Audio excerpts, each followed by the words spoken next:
Chapter 1. The Incident. They all laughed at her. Gossip would spread through the gaggles of witches, and rumors would appear in the Daily Prophet like it was fact. After a while, it became common knowledge. There was simply no doubt about it. Pandora Lovegood was crazy. And to think, she used to be such a respected member of the wizarding world. But when you marry a man like Xenophilius, Lovegood, your place in society is bound to fall. It was a society Pandora despised. She had long become disenchanted with the rules of magical society. Every time she heard words like mudblood, it made her sick. Even worse was how often the words came from the top and not the bottom of wizarding society. This culminated with Pandora posting the following statement in her husband's paper, The Quibbler: that I would rather be a muggle than a witch if it meant I wouldn't have to associate with the backwards thinking of very stupid wizards. It was a good thing, then, that Pandora didn't care at all about social standings, because after that, hers was non-existent. She was more interested in discovering the secrets of magic secrets others only dreamed of. It was one of these secrets Pandora was working on when she was interrupted by a familiar knock on the door. Pandora opened the door to see her 9-year-old daughter rubbing her eyes.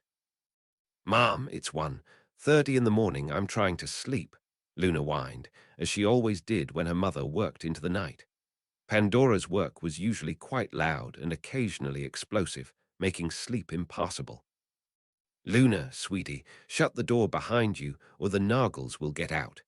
Pandora was rushing around her basement lab, waving her wand while mixing a strange potion. "What are Nargles?" the young Luna scoffed. "Are they the same as Dad's crumple-horned snorkax?" "You've been listening to those kids too much," Pandora said, humming a song in her head while she worked. "They say you and Dad are crazy. They also say that you're dangerous," Luna stated, trying to get a look at what her mother was doing. Pandora just laughed. "People are always scared of what they don't understand, Luna." "But I don't understand," Luna yelled in frustration. She was very close to her mother, but was also easily infuriated by her riddles. Pandora practically lifted her off the ground with enthusiasm as she explained her work to her daughter. "I may have discovered the answer to the question." "What question, Mom?" Luna asked. "What is magic?" Pandora yelled with excitement. Luna just gave her mother a quizzical look as Pandora began throwing seemingly random objects into the potion. Pandora looked up at Luna and more calmly began to explain.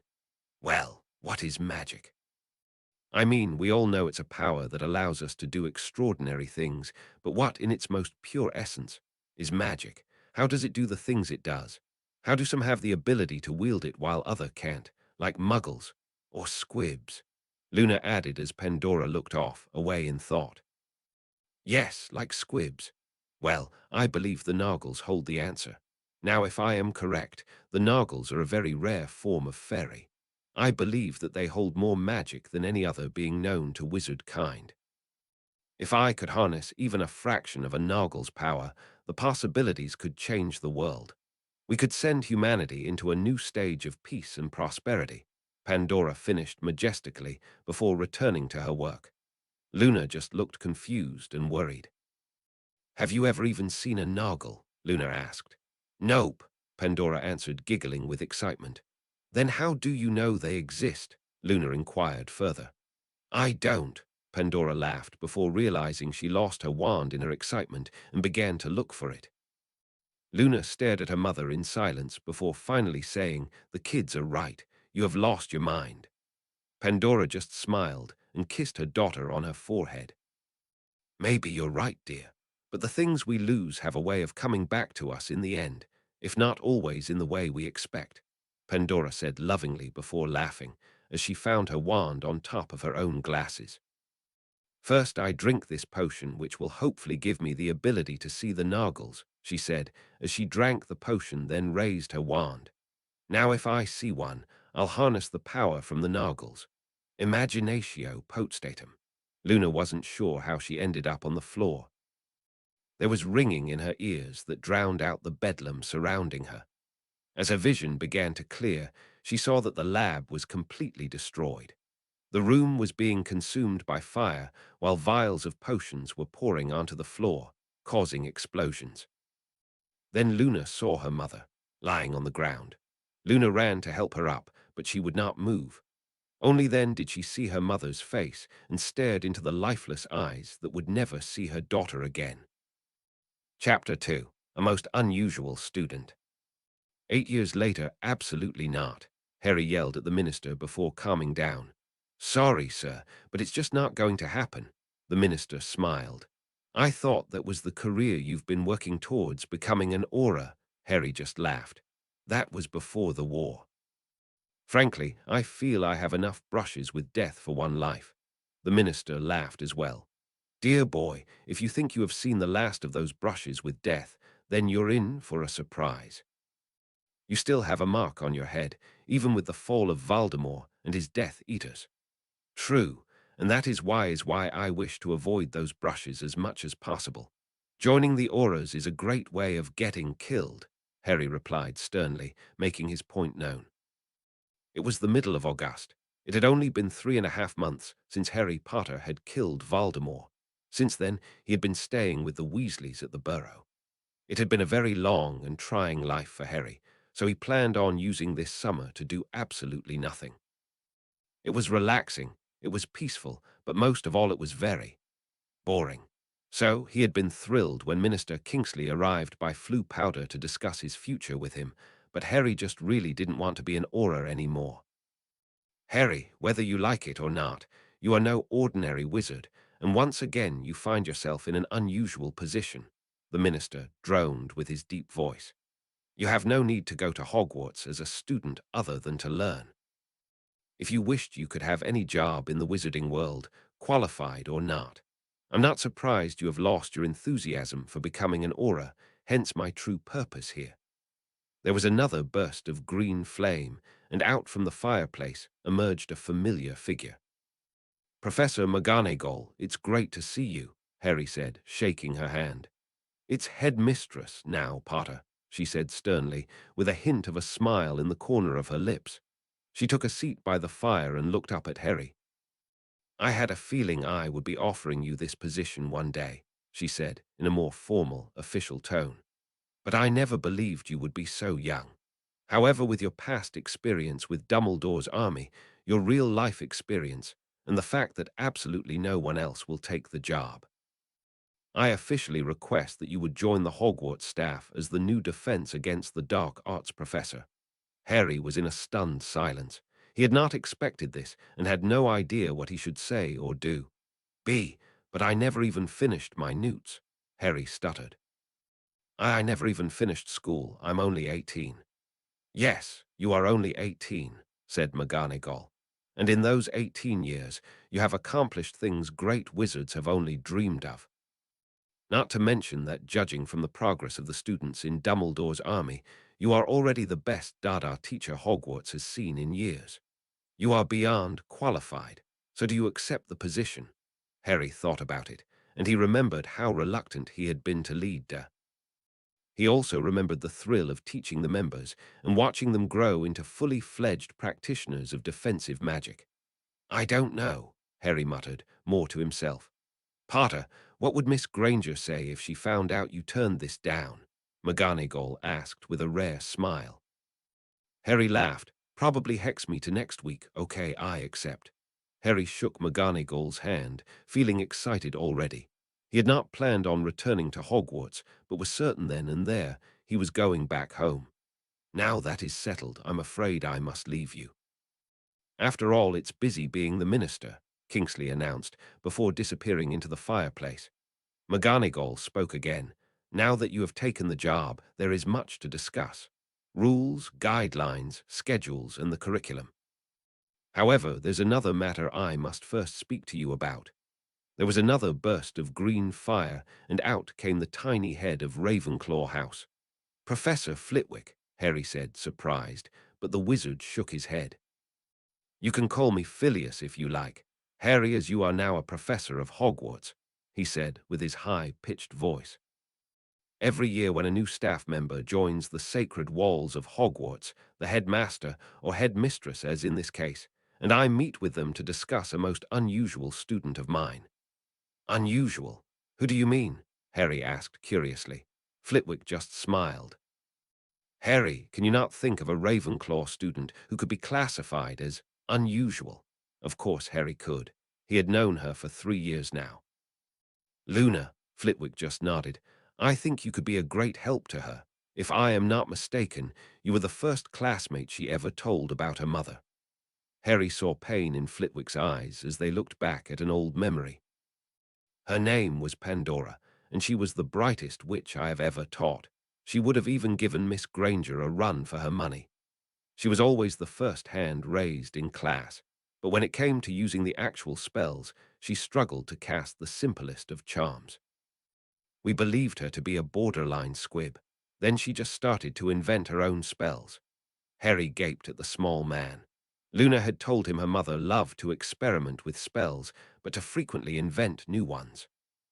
She even invented spells we still use today, like the famous Wingardium Leviosa charm. The original spell for levitating was 5th year difficulty, so you may very well owe Pandora your life, as it saved you from that troll. To this day, no one knows why she could only perform spells she invented. Pandora dropped out of Hogwarts in her 5th year and became an unspeakable for the Department of Mysteries. I would like to say she was the youngest to do so, but all the records of said department are classified. She remained there for 5 years before leaving a very different person. I don't know what she discovered down there, but I expect there may be some truths to the early Quibbler stories. After that, Pandora would marry and have Luna. Not much was heard from her after that, but she had gained a reputation for having gone mad. Pandora would lock herself in her basement, continuing her work as an unspeakable, illegally.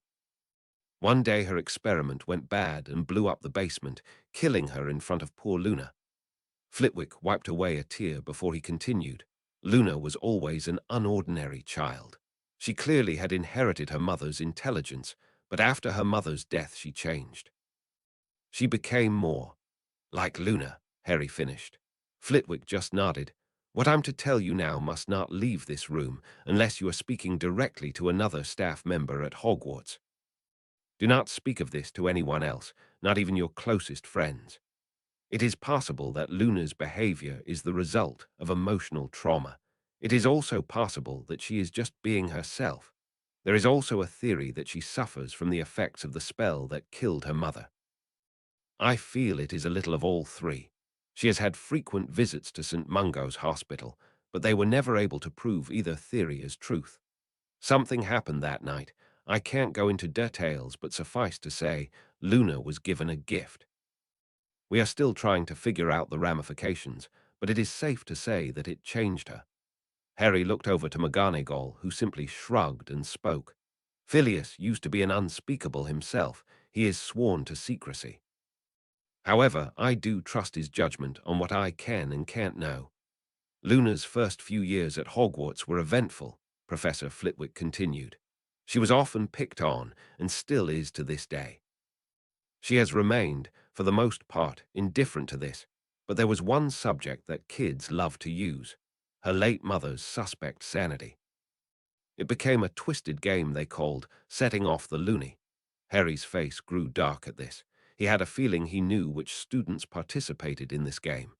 The game was to insult her mother without getting horribly cursed. It was not a game they won often. In fact, if it wasn't for the effects of her curses, you would not have known that she cared at all. When asked about it, she refused to even acknowledge that she did anything. In her 2nd year, however, she took it too far and put a student in St. Mungo's. After that, no one has dared to bring it up since. Luna also suffers with other problems. She never ever sleeps. Instead, she wanders the Hogwarts hallways and grounds at night. We have been unable to prevent this, so it was decided that we leave her alone. We just keep an eye on her to make sure she doesn't go too far. She also struggles in classes, as she has no attention for anything that doesn't pique her interests. She will need to see a tutor every couple of days, since she works better outside of the class environment. I usually tutored her voluntarily, but I assumed since you are both good friends you might like to help her. Of course, Harry said without hesitation. I owe Luna everything, not just for fighting beside me all those times, but for helping me get through tough times. He remembered how she had helped him come to terms with the losses in his life. Flitwick beamed up at him. You are a true Gryffindor, Harry. Your parents would be very proud. I tell you these things about Luna so you can teach her better.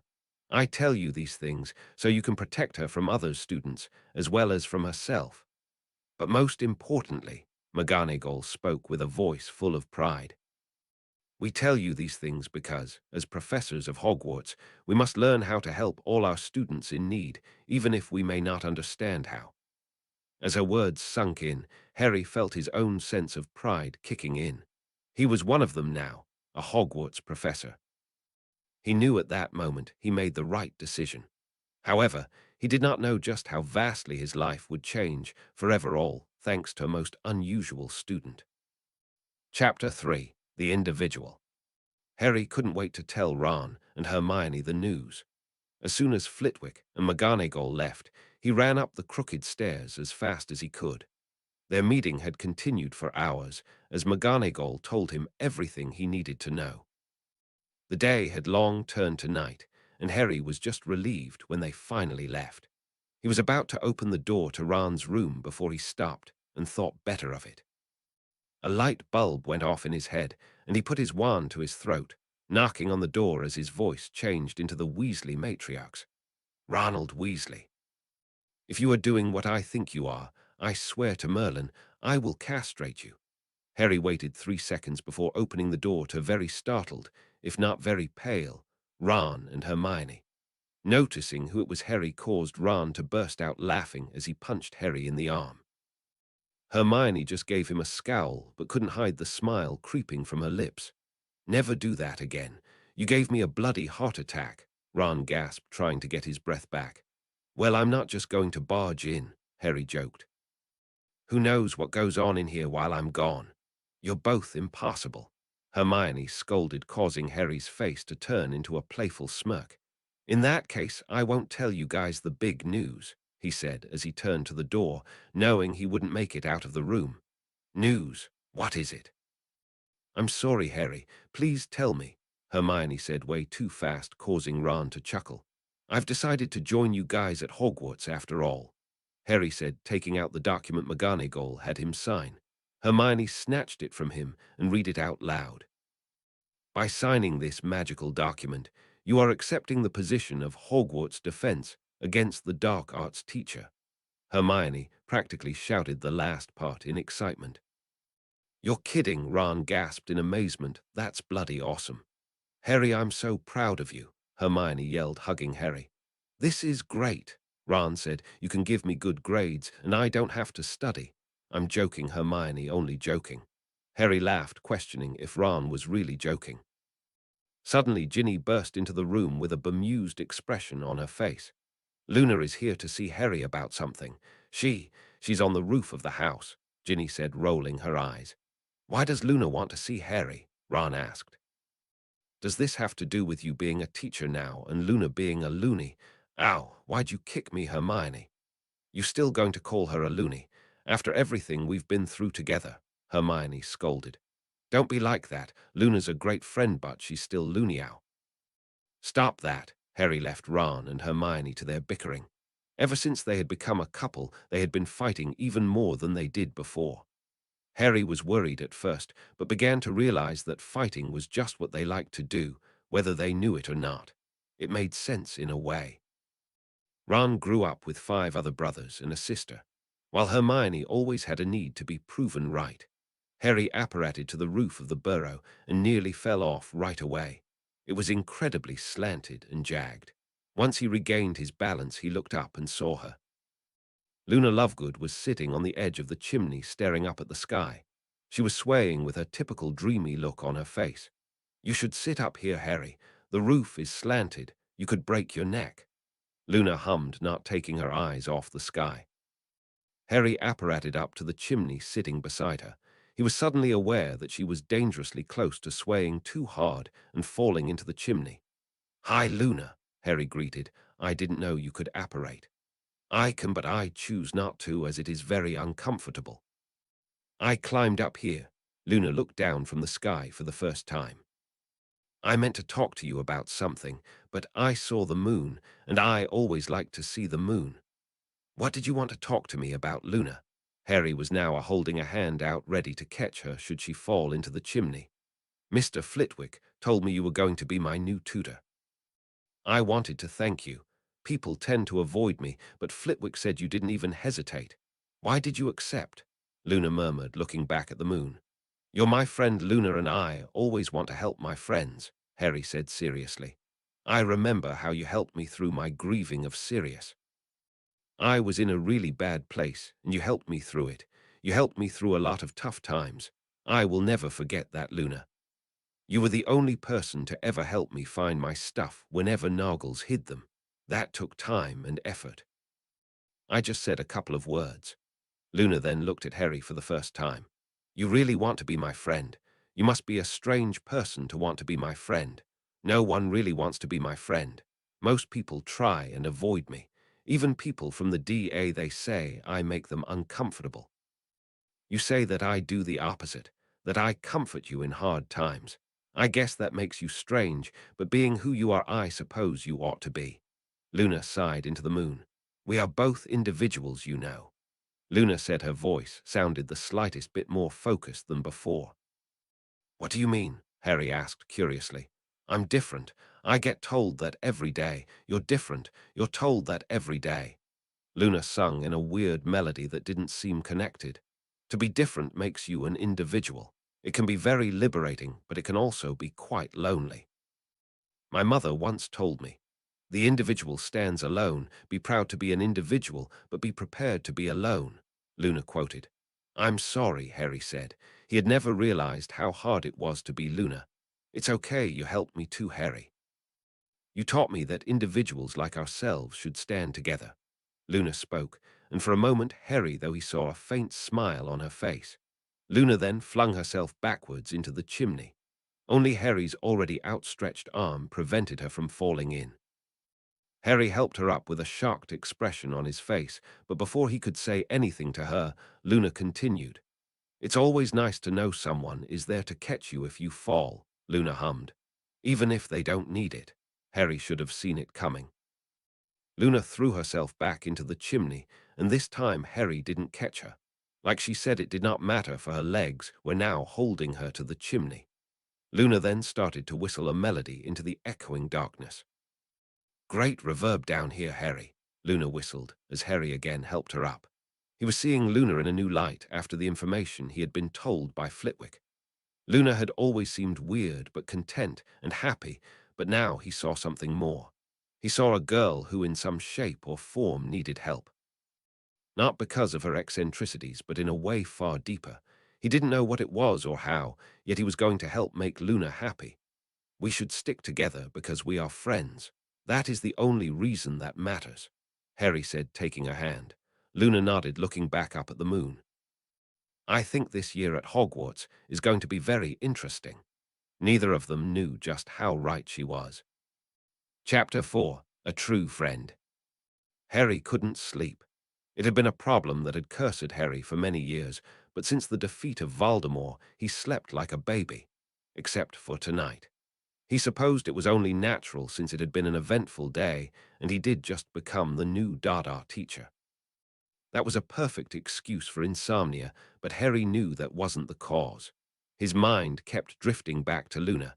He didn't know what it was about that night, but Harry felt a connection to her that he hadn't before. It made him wonder if they ever were friends before. What is a friend? She was no Ron or Hermione, yet they were always friendly and kind to each other. Maybe they hadn't been friends, though. He remembered how uncomfortable he often felt around Luna. It was true that she was a comfort to him in rough times, but Luna's blunt honesty could really hit home for someone like Harry. He couldn't help but feel guilty for not being kinder. He may treat her better than others, but was that really enough? Luna should be treated how she deserves, this poor girl who lost her mother, just like Harry had. It seemed Luna struggled every day. Flitwick had made her out to be a danger to herself, but Harry didn't think that was it. One thing was certain. Luna was an enigma. Harry looked at the clock. 4:00 a.m. This was doing him no good. Sleep was impossible, so why fight it? Harry decided to take advantage of his newfound freedom and take a walk outside. He didn't have to worry about Death Eaters anymore, for the most part. Harry walked outside, enjoying the fresh air, when something caught his eye. In the corner of the garden was a small path. He hadn't seen it before, and now he was stricken with curiosity. Before he knew it, he was walking down the unknown path with the burrow long out of sight. He must have been walking for over an hour before he heard a faint sound. It was a piano. He didn't know the song being played, but it was the most beautiful and haunting song he had ever heard. It was such a sad and lonely melody that it actually brought tears to Harry's eyes. He continued forward like a moth drawn to a flame. Soon he came upon a strange-looking house he remembered vividly, the Lovegood house, and sure enough there in the living room window, lit by moonlight, was Luna herself. She was playing on a piano that was painted pitch black except for the silver keys. Luna's eyes remained closed as she played, but there was a passion from her playing Harry had never seen from the girl before. Luna continued to play before the song slowly came to an end. Luna just sat there in silence with her eyes closed for what felt like hours. Then she spoke. Music should strike fire from the hearts of men and bring tears from the eyes of women. Yet it is you who cries Harry Potter. Harry was startled to be discovered. He had been so amazed by the music he had forgotten where he was.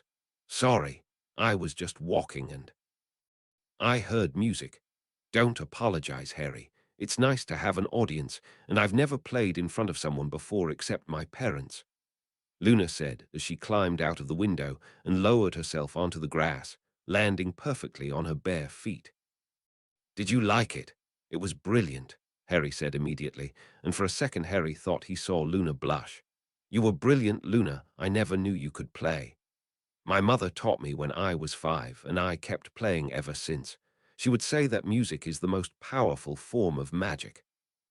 Did you really like it, Harry? Luna asked, looking straight into Harry's eyes. It was the most beautiful thing I ever heard. Did you write that? Harry asked. Luna laughed in reply. It was a strange laugh only Luna could make, but there was something genuine and pure about it that made Harry's heart soar. I could never write something like that. It was written by Beethoven, of course, Luna said, looking confused.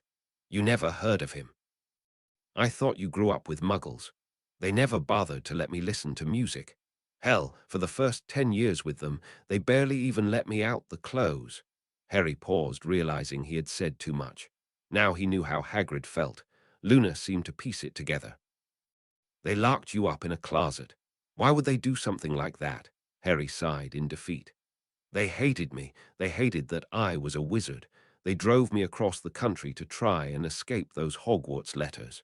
They later said they were determined to stamp out the magic in me. I never even found out I was a wizard until Hagrid showed up on my 11th birthday. They made my life a living hell. Harry felt the levee break, and the flood came pouring out as Harry vented all his anger and rage he had been suppressing from his loveless childhood. Luna looked down, clearly upset. That's terrible. I never knew. No one does. You know more about my past than anyone now, Luna, Harry said, suddenly feeling drained. You look tired. Come inside. I will make you a cup of tea. Luna offered, taking Harry's hand and pulling him into the house. It was as strange as it had been when Harry had last been there, full of strange artifacts that were most likely rubbish. Luna sat him down on a couch and brought out already made tea. Harry took a sip and already felt better as he looked at Luna, who was sitting beside him. I'm sorry about everything you've had to go through, Harry. Thank you for sharing with me, though. No one has ever shared anything with me before, Luna whispered quietly, taking a sip from her own cup. No, I'm sorry, Luna, Harry replied. I don't think I've been a very good friend to you. You're the best friend I've ever had, Harry, Luna said sincerely. That's not good enough, Luna. You deserve a true friend. You have done so much for me. You fought beside me on countless occasions. I guess what I'm trying to say is, thank you for being a true friend, Luna. I just want to be a true friend to you too. If you ever need anything at all, just tell me, okay? Luna nodded, finishing her tea and carefully putting it down. Then she was hugging Harry so hard he thought he was going to suffocate. He couldn't remember the last time Luna had hugged anyone. Harry felt her let go and saw she had a big, warm smile on her face. Luna had finally realized that she had a real friend. If anything ever bothers you, I want you to tell me too, Harry, Luna said seriously before giving him a thoughtful look. You're just like him, you know. Like who? Harry asked. Beethoven. You're like him in so many ways. Unhappy childhood, abusive home, messy hair, quick temper, but most of all you're both selfless. You know that song I was playing?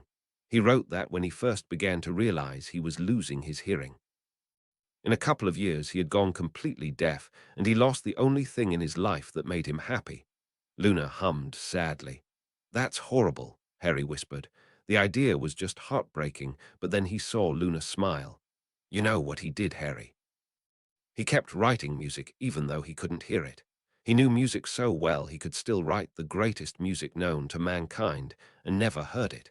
He believed that music made the world a better place, and I too believe this. Luna looked out the window and back at the moon. That is the type of person I want to be, Harry.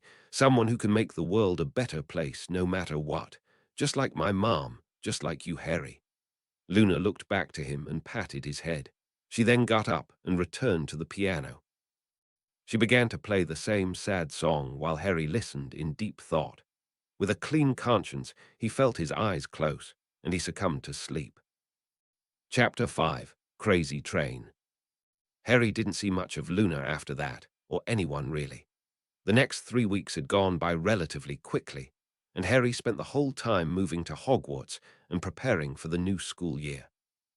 Today, Hogwarts was officially reopening for the first time since the end of the war, and with the school being the site of Voldemort's death, everyone was enlisting at Hogwarts. Harry looked around at his unpacked office. The room was full of artifacts he had collected on his travels, including the remains of the Horcruxes he had destroyed and Gryffindor's sword. It was also full of gifts he had been sent. It felt strange having wizards he never even met wanting to thank him for beating Voldemort, but every now and then he was given something he couldn't resist. One time, just crazy however, he was even given a basilisk egg, which was just a chicken egg. Harry was in his new office preparing for what tomorrow would bring when he heard a knock on his door. He waved the door open to see the headmistress standing there. She was looking disheveled. Mr. Potter, we have need of your assistance. Already? What is it? None of the students are even here yet, Harry asked curiously. The headmistress gave an almost bewildered look. The problem is not here, but on the Hogwarts Express. Harry sighed, rubbing his forehead where his scar used to hurt. He had a feeling he knew why McGonagall was coming to him for help. It's Luna, isn't it? What happened? Earlier that day, everything was going as normal.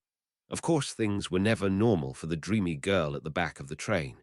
It was a quiet, boring trip, with most of her fellow members not returning to Hogwarts. Luna found herself missing Harry, which was strange since she never missed anyone, except for her mother, of course. That said, she never had a real friend before, and she now felt closer to Harry than she had to anyone beside her parents. Luna was usually content reading the latest edition of the Quibbler, but she even found that boring. So she turned the book upside down for the challenge. It wasn't easy to read upside down, but she had developed a knack for it. Why do you read upside down? Luna didn't even need to look up to see the snotty Pansy Parkinson. Why don't you? Luna answered without much thought. Pansy sat in the seat facing Luna, who ignored her completely. You'd think a loony such as yourself would like some company, Pansy sneered. What do you know about what I think? Luna asked curiously, not looking up from her paper. I know a lot about what you think. It's the same thing a chicken thinks when you cut its head off. Pansy snorted, laughing like a pig would. Have you ever been transfigured into a chicken and had your head cut off? Luna asked. What? No, what's wrong with you? Pansy asked with a repulsed look on her face. Then you have no more of an idea for what a decapitated chicken thinks than what I think, Luna answered factually. You're even worse than Hermione, Pansy snarled. Thank you. That wasn't a compliment. Do you not know Hermione? Luna asked, more confused. I know she's a stuck-up, know-it-all bitch. But at least she's not a psycho who puts people in the hospital wing just for making fun of your mommy. Pansy was now getting infuriated.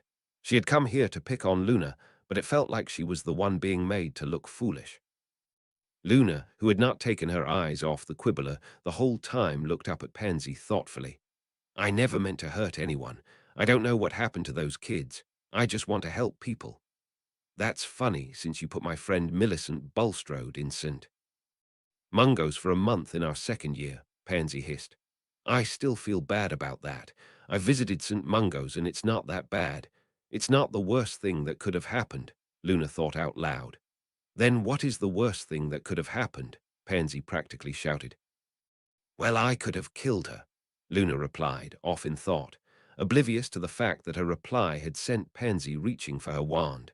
Luna blinked when she realized it was now pointed at her face. Luna looked confused. You asked what the worst that could have happened was. I was just answering your question. I don't want to hurt anyone. I knew you were dangerous. You're a psycho freak, Pansy screamed at the startled girl.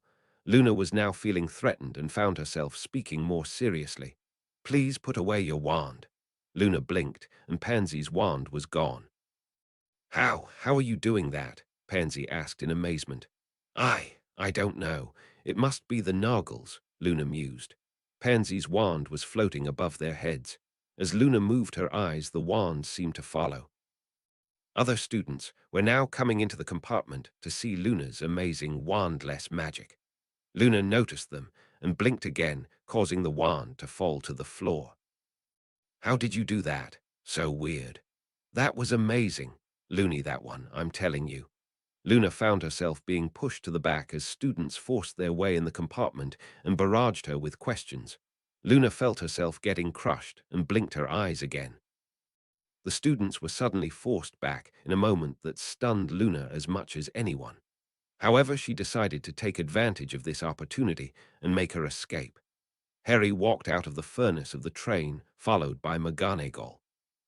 He still hated flu powder, but it was the only way to get aboard the moving train.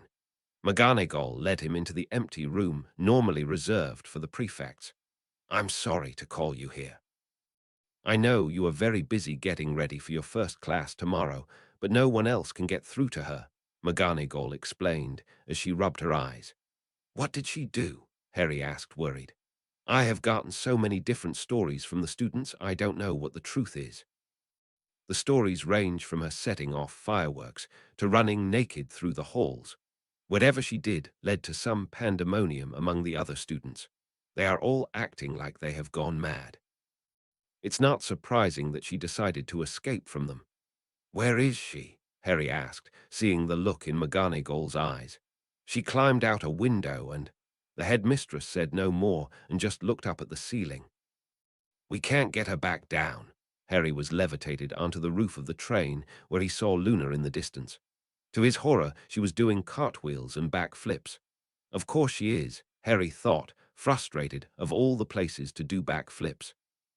Luna spotted him and stopped, giving him a wave before skipping over. Hi, Harry, Luna hummed in her typical dreamy voice. What are you doing up here? You've got half the Hogwarts staff trying to get you back in the train. Harry panted. The wind was viciously strong, and Harry was surprised Luna hadn't been blown off the train. The view is wonderful from up here, Luna sang before looking at her bare feet. My shoes must have fallen off while I was doing cartwheels. Do you want to help me find them? I don't think we will find them this time, Harry said, looking over the edge of the train. Listen to me, we have to get back into the train before you get hurt or in trouble. I'm already in trouble, Luna said, before running to the back of the train and sitting on the ledge. Harry slowly sat beside her. What do you mean? The magic giveth, and the magic taketh away, Luna sung sadly. Let's start from the beginning. Tell me what happened, Harry said in his most comforting voice. Luna told Harry how Pansy was antagonizing her and how Luna levitated the wand with her eyes. Harry's eyes widened at this. I think it's a sign that the Noggles are coming back for me. After I levitated her wand, everyone started to attack me. So I climbed up here. It's beautiful, isn't it? Almost like flying. Luna drifted off as she looked at the amazing sights. Harry had to admit it was beautiful, but he continued to focus on Luna. What do you mean the Nargles are coming for you? Harry asked. Luna's face darkened, something Harry had never seen from her before. People don't believe in a lot of the things I believe in. I don't mind. It's not personal. I know you don't believe in crumple-horned snorkax or raxperts, and it doesn't bother me. Whether you believe in them or not, Nargles are real and will hurt you whether you believe in them or not. I have something of theirs, and they want it back. Luna drifted off again. What do you have? Harry asked the strange girl, who now seemed to be ignoring him. Harry realized that she wasn't going to say any more on the subject. Luna then looked at Harry. I'm sorry, Harry, but I'm not going back in the train.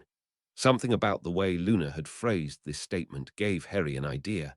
Then we won't go back in the train, Harry said with a smile.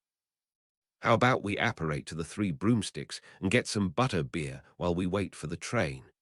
Luna thought about this before nodding. Harry sent a patroness to inform McGonagall before taking Luna's hand.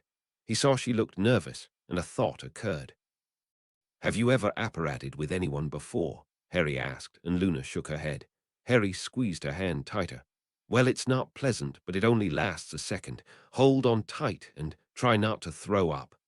They arrived in the Three Broomsticks a few seconds later. Luna immediately dropped to her knees and threw up. She then stood up smiling as if nothing had happened. Are you okay? Harry asked, concerned. Why wouldn't I be? Luna wondered aloud.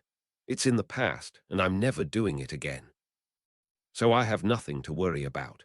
Harry smiled as they went inside and silently shared a drink. Thanks, Harry, for helping me out today. I missed you over the last few weeks, but I know you're busy with the school, Luna said calmly. You have no idea, Harry laughed, taking another sip from his drink. He then looked up at Luna seriously. Of course he didn't believe in Nargles, but if Luna felt she was in danger, he needed to make sure she was safe. The Nargles, they aren't going to hurt you, are they? Harry asked. Luna looked up surprised, before looking out the window. No, they won't hurt me. They will just take back what's theirs. Look, is that a moon frog? Luna asked, conveniently changing the subject, something that did not go unnoticed by Harry. Luna was hiding something, there was no doubt about it. The only problem was, with a girl like Luna Lovegood, she could be hiding anything.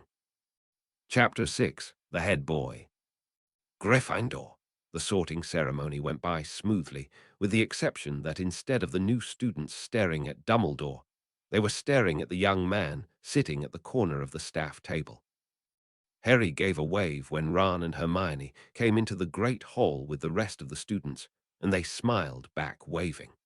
It was surreal for Harry to be on the other side of the staff table, and he could see the surprise on all the students' faces when they saw him up there. I would like to make a few announcements before the feast, McGonagall announced. First, some new rules. Due to the ongoing repairs Hogwarts is going under, certain areas must not be entered by students. You will not only disrupt the rebuilding process, but it could cause you serious injury or worse. Because of this, certain classes will be moved to different rooms. Potions will no longer be held in the dungeons, and divination will also be moved to the astrology tower. Also, once again, it is time for our annual announcement of the new defense against the dark arts professor, and hopefully this one will be around for years to come, Mr. Harry Potter. She was cut off by the thunderous cheers from the students. Hermione and Ron were hollering, making Harry chuckle, embarrassed. McGonagall whistled, and the room grew silent. As I was saying, I understand that Harry is friends with some of you and enemies with others. Harry swore. She looked over at the Slytherin table. I am also aware that he is a hero to many more of you and roughly the same age as half the students here. However, despite all these things, Mr. Potter is first and foremost a professor of Hogwarts. You will treat him as such. He is not a student, nor will he be treated like one. An easy way to avoid confusion is to not do anything with, or to Potter you would not do to me. Harry knew what she was saying as her message was meant for him as well. Harry was used to being insulted and getting into fights during his time at Hogwarts. The image of Malfoy getting into a fight with McGonagall had Harry holding back a laugh. He also looked around the Slytherin table and breathed a sigh of relief to see Malfoy wasn't there. I would also like to announce the head boy and girl this year. The head girl is one of the brightest witches in the history of Hogwarts, Hermione Granger. The room applauded, and Hermione blushed. She had already found out during the summer, and the three of them had celebrated with fire whiskey.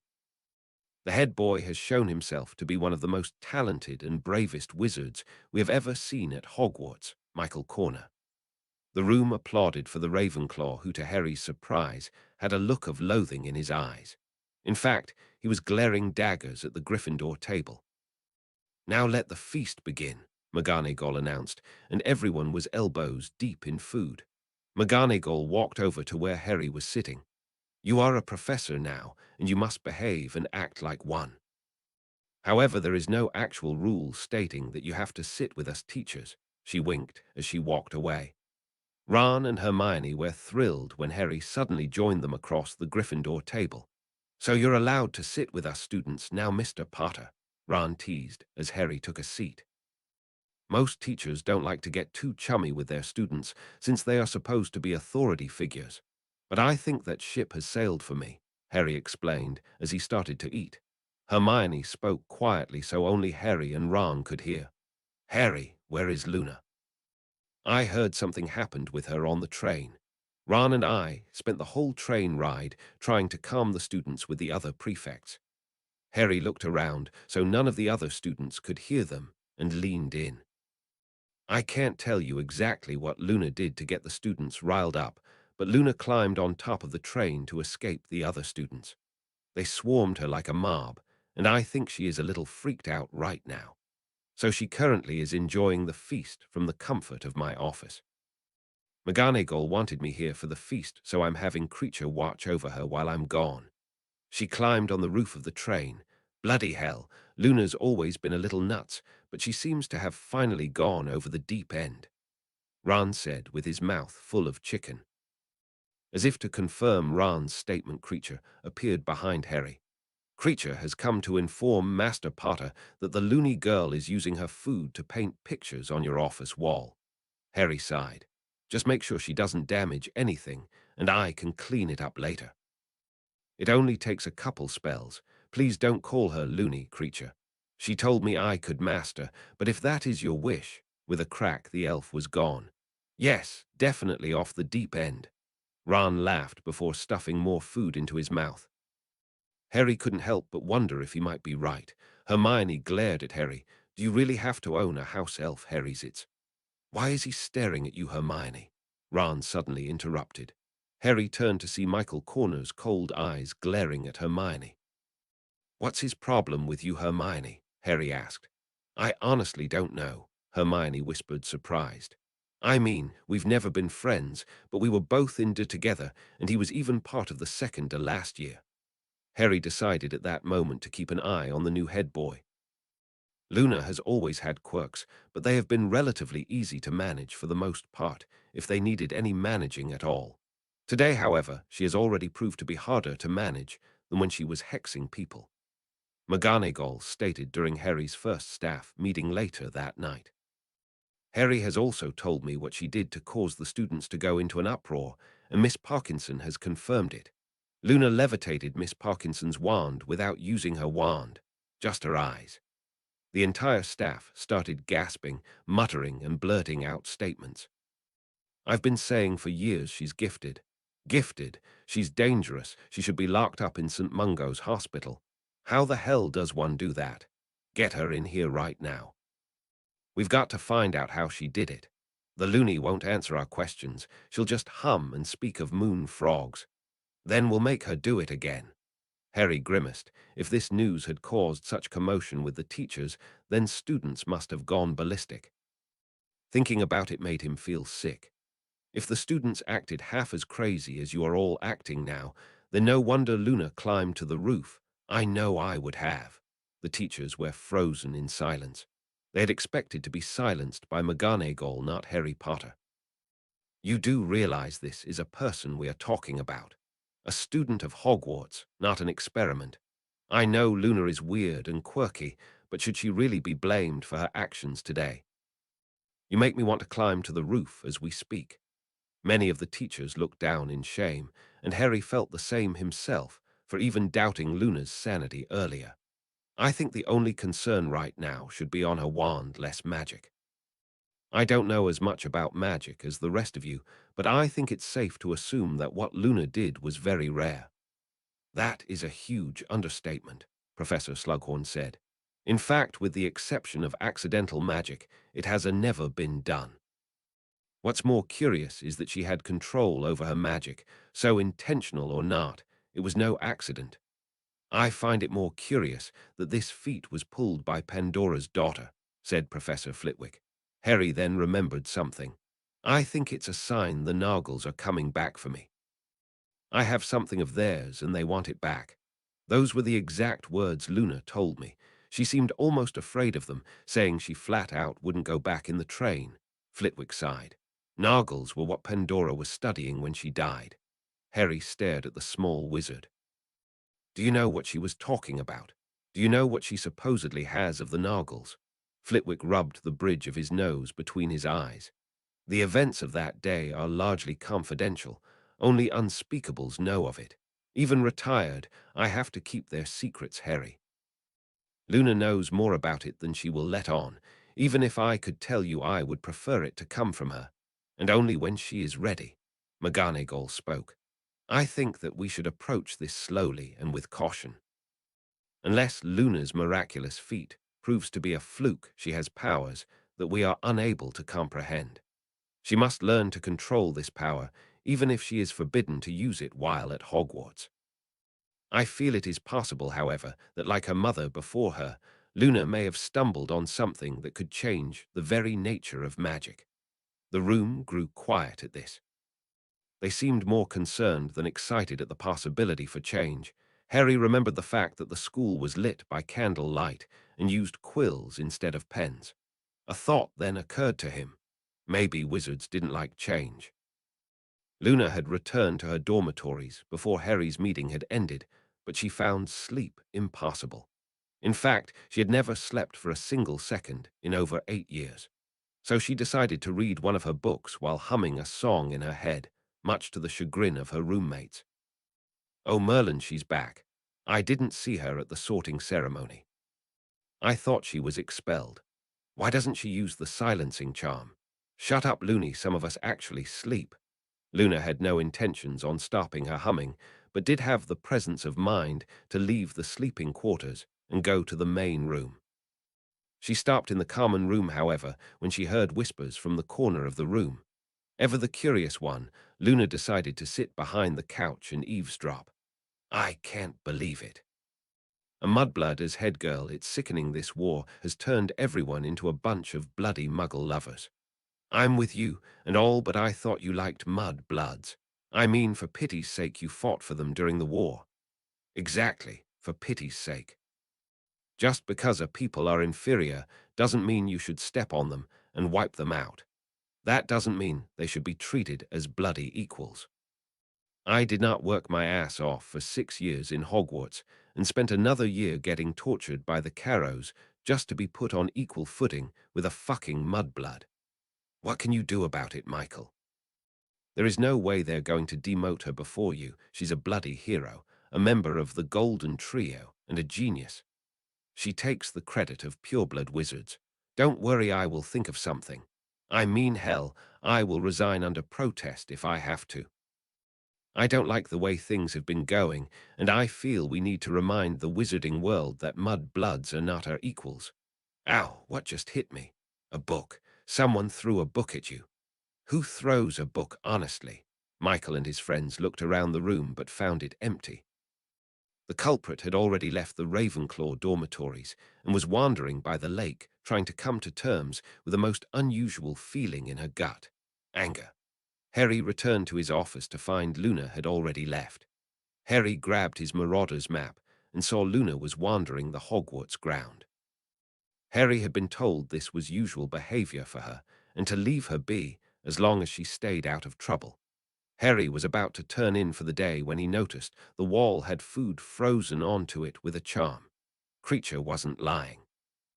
Luna had painted the wall with food, but it was an actual picture. It was a beautiful, lifelike picture of Harry and Luna holding hands. Underneath it, she had written 2 words with spaghetti sauce. Best friends. Harry put his wand away. He had a hard time defining what he was feeling at that moment, but he did feel very warm in his heart. Being Luna's friend definitely wasn't going to be easy, but seeing the picture and knowing how much he meant to her, and for that matter how much she meant to him, he knew it was all worth it. Chapter 7. Luna finished planting her flowers over a specific area of the hall before sitting at the Ravenclaw table. Soon, the rest of the students were bursting into the room and eating breakfast. Usually Luna was calmly humming a song in her head or reading a copy of the Quibbler, but today her eyes were focused on scanning the room. She finally spotted the infamous Golden Trio and left to sit with them. Harry was currently oblivious to the world, thinking about his first class being a mere hour away, when he felt someone poking him in the back of the head. I think his mind is elsewhere. You know the feeling, right, Luna? Ron joked as he received a glare from his girlfriend. I understand you're nervous, Harry, but I have something serious to tell you 3 about Michael Corner, Luna whispered calmly. Harry snapped back to reality at this. Wait, what? You know why he's glaring at Hermione. Still, the other 3 turned to see Michael Corner staring more intently than before. Luna responded with inhuman speed.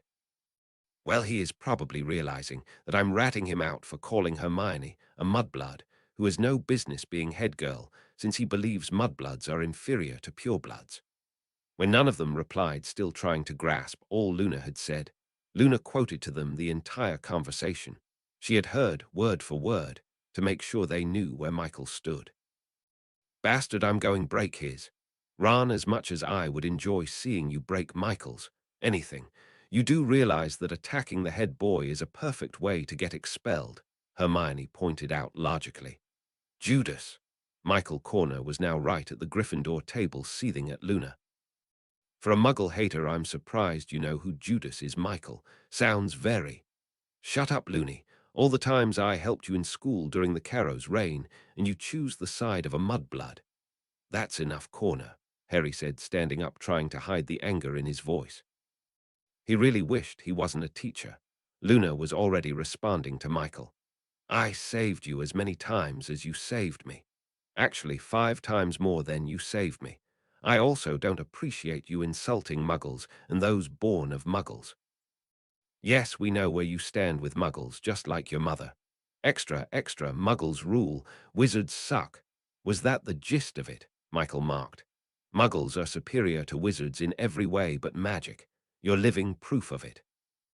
Muggles have their flaws. They can be quite cruel, actually, but they have gone to great lengths to change their ways for the better, while you would have brilliant people like Hermione working as a gnome exterminator. Luna responded calmly, but Harry noticed a hint of anger in her voice. Michael was losing his temper. Why am I even debating with loony Lovegood? Mudblood or not, Granger is still superior to you. No amount of tainted blood would ever weaken someone more than your feeble loony head. That's enough, Corner, Harry intervened, holding his temper as he stood between the 2. The entire Great Hall was looking now at the scene before them. 20 points from Ravenclaw for your disgraceful behavior. You're the head boy, start acting like it. You're going to defend mudbloods and muggles, Harry. You were raised by muggles, and everyone knows you hated it. Maybe you can fill us in on how bad they were. Oh, wait, what about that one half-blood who tried to kill us all, Tom Riddle? He who must not be named. He killed your parents for Merlin's sake. Yes, I know. He killed my father and my mudblood mother, Michael, Harry growled. The room was silent now. Even the teachers were watching intently. Another 20 points from Ravenclaw and a week's worth of detention for your disrespect. Remember who you are talking to. I am your professor now. You will call me Mr. Potter, Professor or Sir. Okay, sir. was Michael's only reply as he stormed off. That changed when he reached the doors of the great hall. I hope for your sake that you know whose curse died with him, or you won't be a professor for long, sir. And with that, the head boy stormed out of the great hall. Harry sat down with Luna in silence while she looked between the three of them. Well, that was most interesting, Luna said, simply taking out her books. Oh, I forgot one Akio book. Harry, Ron, and Hermione noticed Luna didn't use her wand when she cast the spell, but sure enough, a book flew right into her hand. Oh, how did, Hermione gasped as Luna got up with a smile. I almost forgot my textbook for Dada. First class of the day, and I think it's going to be most interesting, Luna hummed as she skipped away with a giddy feeling in her stomach. It was good to be back in Hogwarts. Luna couldn't wait for what else the day would bring. Today was going to be a great day because she was going to be in Harry's first class. It was going to be just like This wasn't going to be anything like Harry sat in his empty classroom, which would soon be full of students. His first class was 7th-year Gryffindors and Ravenclaws, a double-length class. As he waited, the same thought kept going over and over in his head. What the hell did I get myself into? Suddenly, the students began to walk into the class. He saw Hermione, which made him feel more comfortable, followed closely by Ron. Shit, I'll never hear the end of it from him if I mess this up. Ron would never let me live this down. Luna came in with an ecstatic grin on her face he had only seen once before, the night at the Burrow. She is going to be crushed when this class turns into a joke. At least Michael's not here. He won't get to gloat at this disaster. What am I talking about? Harry suddenly thought. I killed Voldemort. I can teach people how to do magic. If only this was like why does this have to be any different from Click. He had an idea. Harry smiled and turned to the class. Hello, I am Professor Potter, he said, chuckling. The reaction from the class was already a mix of chuckling and confusion, largely depending on how well the student knew Harry. If you want to call me Harry or Mr. Potter, I honestly don't care. I am friends with a few of you in this class, he said, looking over the room. He noticed Luna was surprisingly focused on the lessons. I am not your friend in this room. I am not here to help you get good grades. You get good grades by doing well in this class. I am here to prepare you for the very worst. This is your final year at Hogwarts, and the war is over. However, if you think the evil in the world is gone, you're sorely mistaken. One day there will be another war. Maybe you will end up fighting in it, maybe not. If a war is coming, then we need an army. Harry waved his wand, and all the books on their desks shot back into their bags.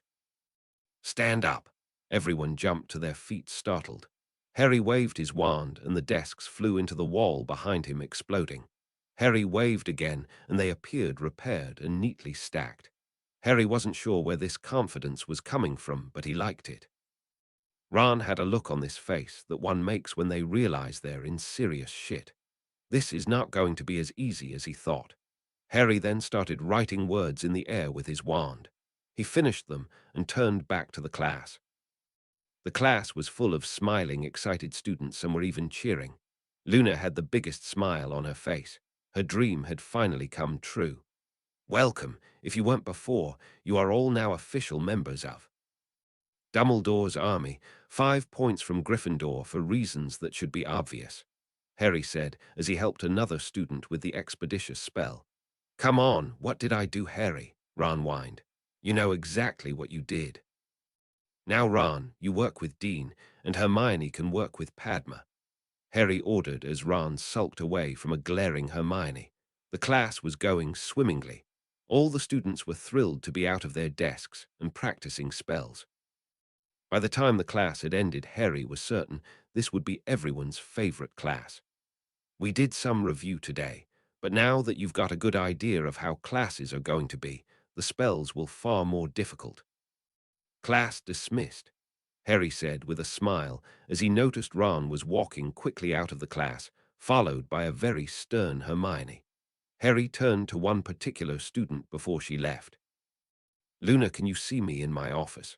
What the hell? Harry heard Ron scream in the hallway and other kids' laughter following. Luna looked at him curiously. Shouldn't you look in on that? Hermione's just good at payback. Besides, I never heard a thing. I was in my office talking to you, Harry said with a wink. But we're not in your office yet, Luna replied, confused. Then we better get in, Harry chuckled as they did just that. You're a strange teacher, Harry, Luna said thoughtfully, wandering around the room. Well, you're a very strange student, so we should work together just fine, Harry joked, but almost took it back, thinking he might have hurt her feelings. Except it caused Luna to do something he only heard her do once before. Laugh. It was a strange laugh fitting a strange person. A dreamy laugh fitting a dreamy person, but most of all a beautiful laugh fitting a beautiful Wait, where exactly am I going with this? Harry thought to himself as he offered Luna a seat. Luna seemed to consider it before choosing the seat opposite from it. Sat there yesterday, might as well switch things up. You like being different, don't you? Harry said with a knowing smile.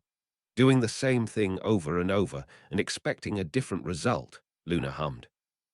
Pardon, Harry asked, confused. A muggle once said that was the definition of insanity, Luna sung with a smile. Muggles are so much smarter than wizards. Without magic, they have achieved things we can't begin to comprehend. They also don't accept things as fact without proof. They don't believe in dragons or raxperts. Harry didn't know why he was testing Luna, but he was genuinely curious to hear her response. Of course, Luna didn't disappoint. They are wrong, though. Those things are real. Harry swore she winked at him. That was very un-Luna-like. She suddenly spoke up again. Why am I here? You said you wanted to talk to me about something. Harry blinked. It had been 10 minutes already, and Luna was missing her lunch. He better hurry up. I wanted to talk about when we should have our tutoring sessions, Harry said, in a matter-of-fact tone, but Luna was definitely confused by this. Flitwick never asked you about this when he tutored you, did he? Harry asked. Luna shook her head. He already had dates set. No one has ever asked me anything like his before. What do you mean? Harry asked. No one really asked me anything before. That wasn't a yes or no answer. Just, Luna, are you really loony? Luna, are you okay?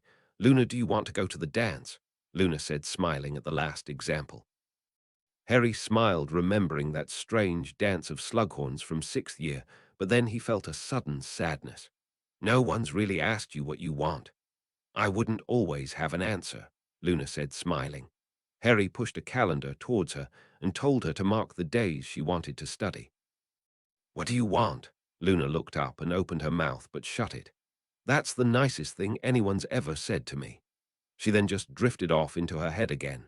Harry waited for her to finish checking dates before she answered, her face focused in deep thought. Wanting my mother alive is an easy one, but I can't change that.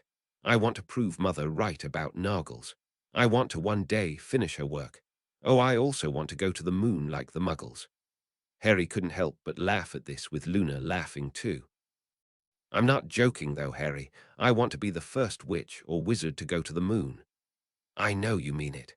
I just know how much you love the moon. I should have known you would want to go there. Luna's expression changed to a thoughtful smile. But really, what I really want is more friends as good, kind, and selfless as you, Harry. Harry was not expecting the last answer. He had expected more friends, but the way she mentioned him. You have friends like me. You have Ginny, Neville, Ron, and Hermione. They are nice, Harry, but I don't know if they are really my friends. Besides, I will never have another friend as good as you, and no one ever will. You're the best person I've ever met. Harry was surprised to realize he wouldn't have been able to hold back the tears from this. I think that's the nicest thing anyone's ever said to me, Luna. Luna slid the calendar back to Harry and got up to leave, but froze. You left my picture up, Luna stuttered in shock, staring at her food painting from last night. I thought it was beautiful, Luna. I'm going to keep it up for as long as I'm here, Harry whispered. How did you paint this with just food? Harry was interrupted when Luna ran over and hugged him. Harry was frozen in shock before hugging her back. Harry realized she was crying into his chest, actually crying. If Luna had done un-Luna-like things before, this was definitely the biggest one yet. He just patted her back. He felt wonderful. for making Luna this happy, and for her to make him so happy. He wasn't sure anymore why he felt so happy, but he just knew it was because of the blonde-haired witch who suddenly ran out of the office without a second glance. For some reason, Harry felt confused. He really wasn't sure why. Something about Luna just made him feel different. Harry's thoughts were distracted when he saw the calendar he had Luna mark and just laughed. Luna had doodled a picture under every date of the calendar, and underneath each doodle was a range of times, most being 3 hours long. Chapter 8. Unknown Fears. The first week had gone by swimmingly for Harry. He had quickly lived up to the hype among the students as the one class you didn't want to miss. Harry remained a fun, almost playful teacher. He was also a very strict one. He meant it when he said he had no friends in the classroom. Even Hermione had faced the wrath of Harry when she failed to perform an arrow spell and nearly hit Ron in an unfortunate area. "Oh my God, Ron, I swear that was an accident," Hermione gasped, switching from pale to flushed at an alarming speed. Ron did the same.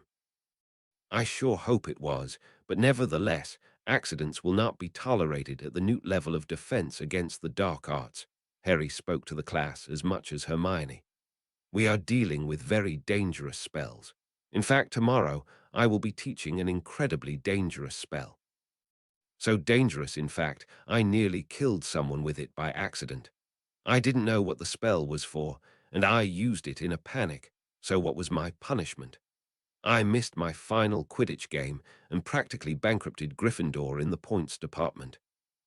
I hated the person I cursed, but I never doubted I deserved it." The class was silent. Now Harry rarely broke into stories, but they were not only fascinating, but hit the mark right on the head when educating.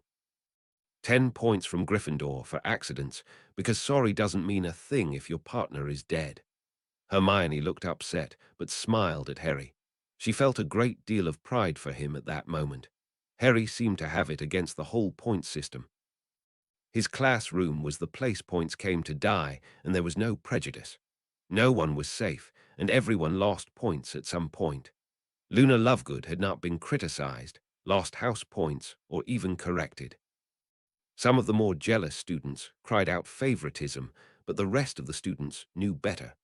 Luna had become far and away the top of the class. Even Hermione was left in the dust. The usually unfocused witch had become determined to master Harry's class, and for the first week she had been unstoppable. Tomorrow was going to be another story. Michael was pissed. That night in the Ravenclaw Tower, the head boy seethed. He really should not have lost his temper, and had just finished a long week of miserable detention under the supervision of Harry Potter. Michael was an incredibly brave and courageous boy. He was also very stubborn and short-sighted, often letting his emotions get the better. He was known for his short temper.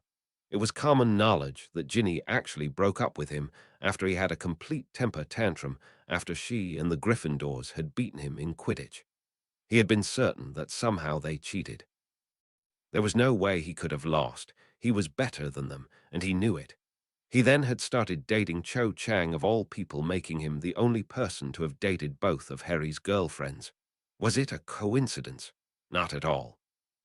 Yes, he knew Ginny had a crush on Harry, and he wanted to beat Potter by winning over her affection from him. Even if Harry at the time was unperceptive to Ginny's feelings. To steal Harry's girlfriend was even better, though.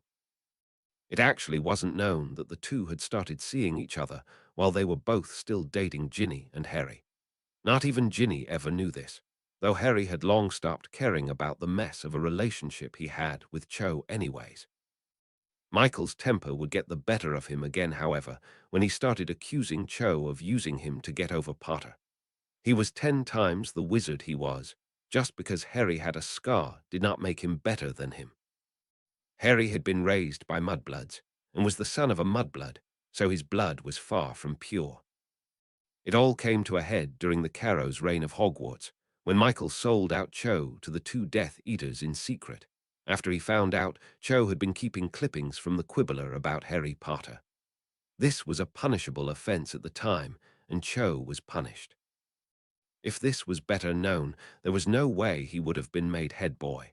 But Michael was very good at keeping his loyalties to the cause of good. He would help people he felt were in need. He cared about helping those weaker than him. One could almost say he had a good heart.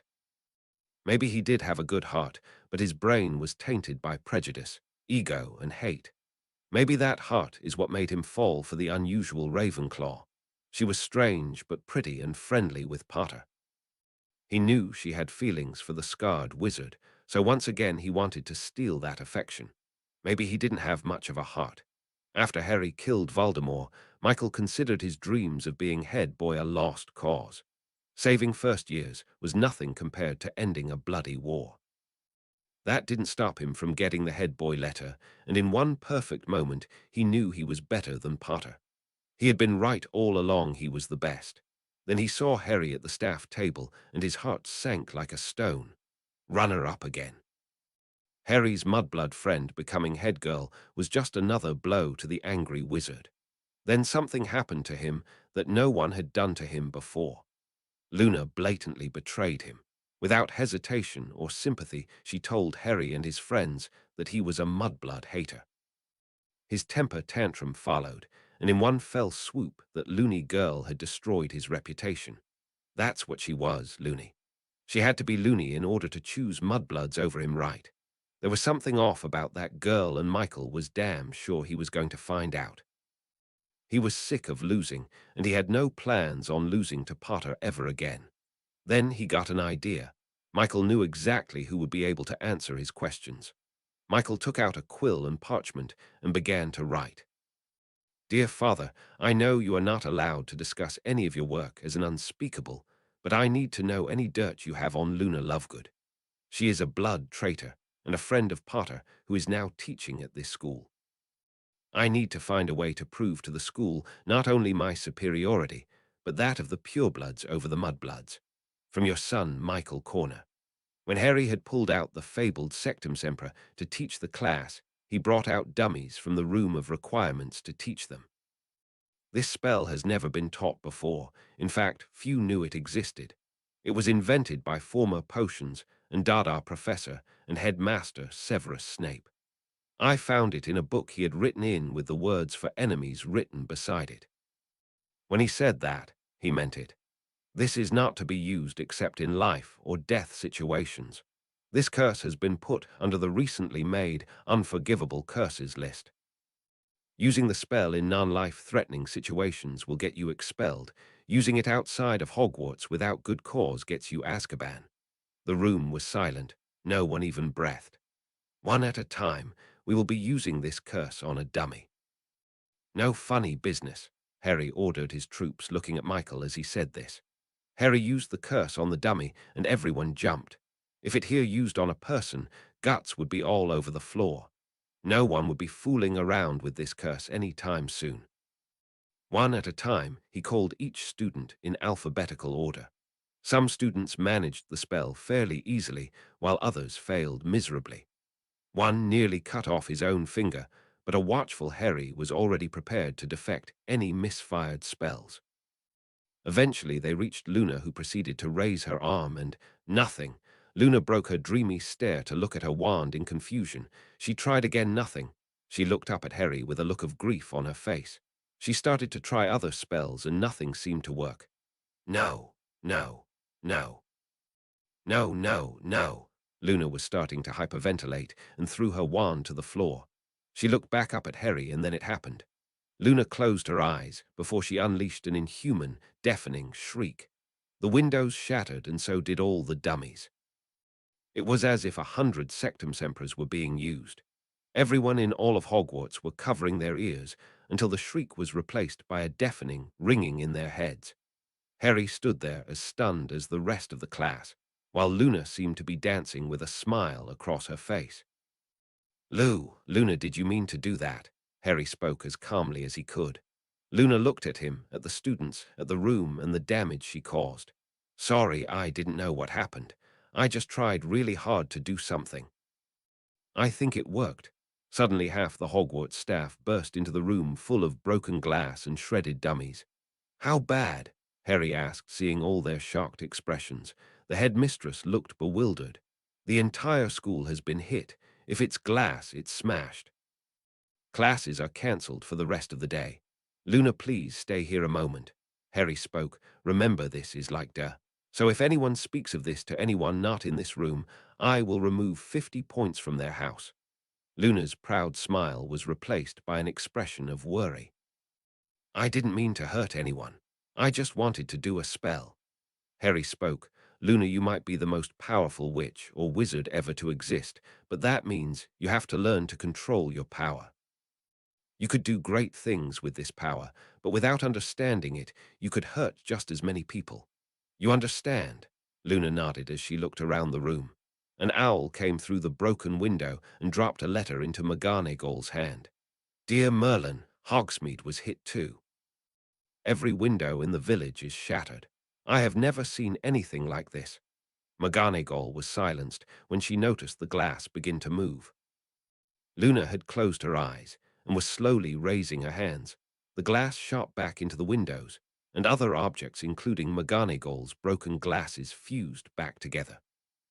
Luna then ran out of the room while the other teachers looked on in amazement. You know she knows what she's doing, headmistress, Harry said, with a hint of a smirk across his face.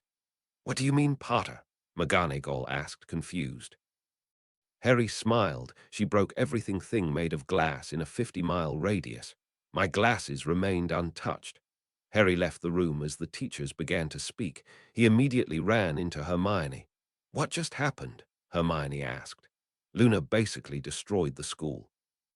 Not to mention the neighboring village, then repaired both in the span of 2 minutes just by screaming and waving her hands.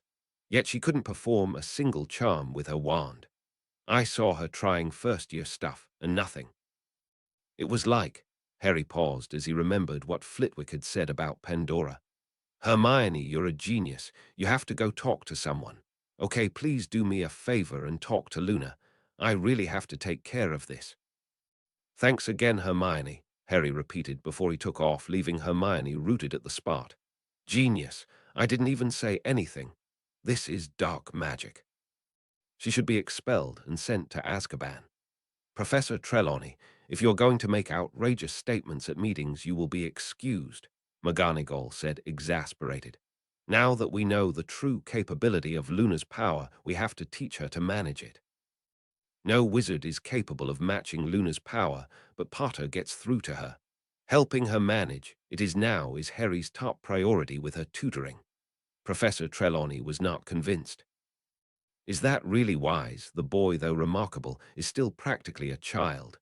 That is why he is perfect for her. Harry freely offers friendship that we can't, nor do most students, sadly. Slughorn interjected. What happens if those two offer each other more than friendship? The teachers were silenced by this, so Slughorn continued. It's a strange situation. Potter is a professor, and Luna is a student, but they are practically the same age. I have seen the way Luna looks at Harry. In fact, I think her feelings for the boy are the reason she has been excelling in all her classes. More reason for Harry to continue with her lesson and to be the one to teach her to control her powers. You do bring up interesting points, though, Horace. I shall have to speak with Potter about all of these things. It is human nature to always want more and to never be satisfied with what you've got, Luna said to herself as she sat by the lake. The only thing she wasn't sure of was what exactly did she want. She was finally friends with the one person she valued above all others, and yet she suddenly felt empty and numb all over again. It was not an unusual feeling for Luna. It was not an unhappy or miserable feeling, but one of content. Over the last few weeks of summer and school, she had felt something more. Her faint emotions were becoming stronger, and that terrified her. Luna felt sadness, like when the house elf that saved her died. She felt fear, like when Voldemort attacked the school. She felt joy, like when she conjured her first patronus during Duh. All those feelings were hollow, though, like they were hidden behind a veil. She didn't feel that way with Harry with him. She experienced real emotions, real feelings, and true happiness. But what does Luna know about happiness? She wasn't sure she knew the answer, but she sure felt like she did last week. When she saw Harry had kept her picture up, it was strange and wonderful at the same time. Not that it mattered. Today was a brutal wake-up call. She had been right, and now all good things would come to an end.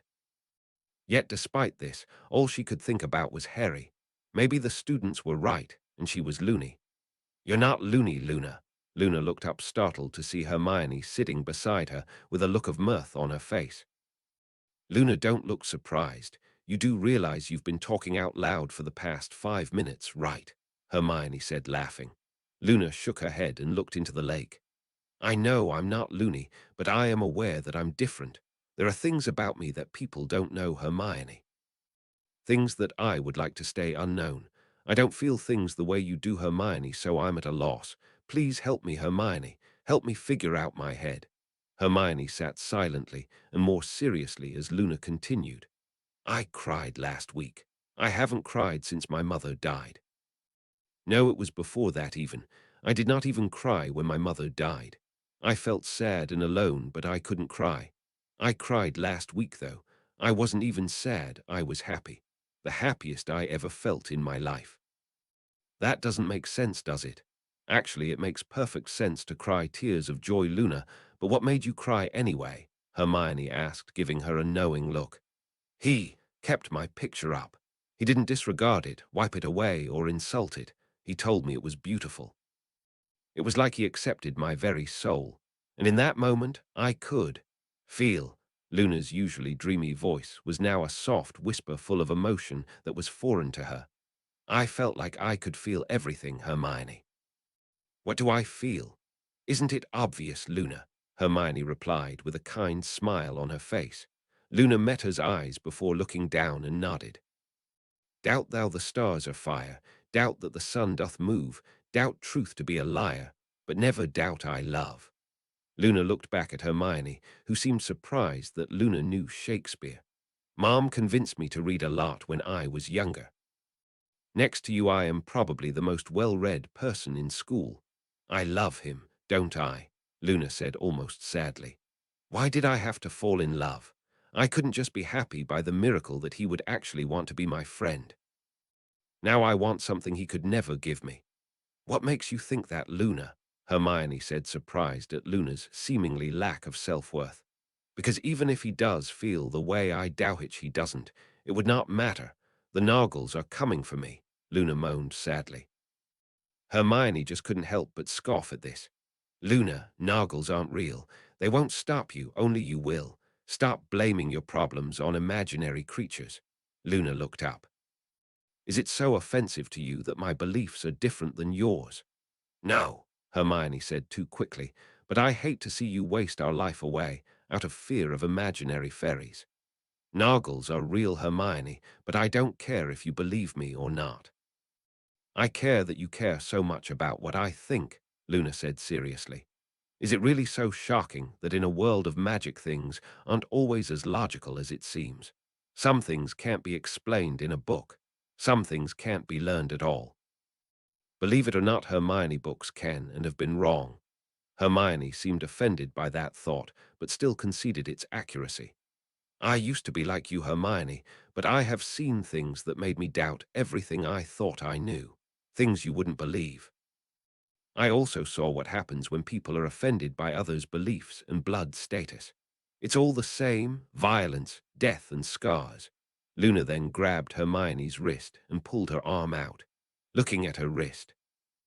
"Does anyone else know about your scar here, or did you put the concealment charm over it before they noticed?" Hermione was frozen in shock. "How do you know?" Hermione whispered. "Logically, I shouldn't be able to see through a concealment charm, but I can see it says Mudblood. Bellatrix wrote it, didn't she? I know she wrote mine. It didn't hurt, but—" Now Luna froze, looking back up at Hermione, who now had a concerned look. "What did that bitch carve on your arm?" Hermione grabbed for her arm, but Luna pulled away, jumping to her feet. She looked like a deer caught in the headlights. "They can't find out, Hermione. It's hopeless. I'm sorry I can't say more. Thanks for talking, but I've got to go. I'm going to be late. I'm late." Luna bolted away, leaving Hermione even more concerned and confused. Luna ran all the way to a strange picture and was soon inside the Hogwarts kitchens. The elves ignored her as they worked, and Luna dropped to her knees, crying again, this time in despair. I love him. I love Harry Potter, and it's too late. The Nargles are going to take it back. I just need more time. Again with the Nargles. Luna looked up and wiped the tears from her eyes to see a pale, skinny wizard stating in the corner. He looked like she was the last person on Earth he wanted to see, but Luna smiled, despite their ugly history. Hello, Draco. What are you doing down here? Chapter 9. Luna's Secret. Ah, take whatever you want, just don't hurt me. Oh, the strange man paused, calming down immediately from his panic. Oh, it's just you, Harry. Would you like some tea? Harry had known his arrival would be a surprise, but didn't expect to scare Mr. Lovegood so badly. The eccentric wizard looked even nuttier than when they last met. Sorry to bother you, sir, but it's important, Harry said, panting, as he had ran to his fireplace after he had spoken with Hermione. No bother at all. You saved my sweet daughter from those vile Death Eaters. I owe you my life even without my Mr. Lovegood trailed off. Trying to sell me out to the Death Eaters, Harry finished a little harshly. No matter how noble Xenophilius' motives were, you don't exactly forgive someone for trying to sell you off to Voldemort. Ah, yes, sorry again for that. I know you are here about Luna. I have heard nothing but good things from the school, that she has been excelling in her classes since you started to tutor her. Xenophilius again offered Harry a tea, who turned it down. Then you know she has gained strange new powers. Mr. Lovegood simply nodded, drinking his tea. Then you also know she destroyed and repaired Hogwarts in under 2 minutes without a wand. Xenophilius had not expected this and spat out his tea, dropping the mug, which shattered on the floor.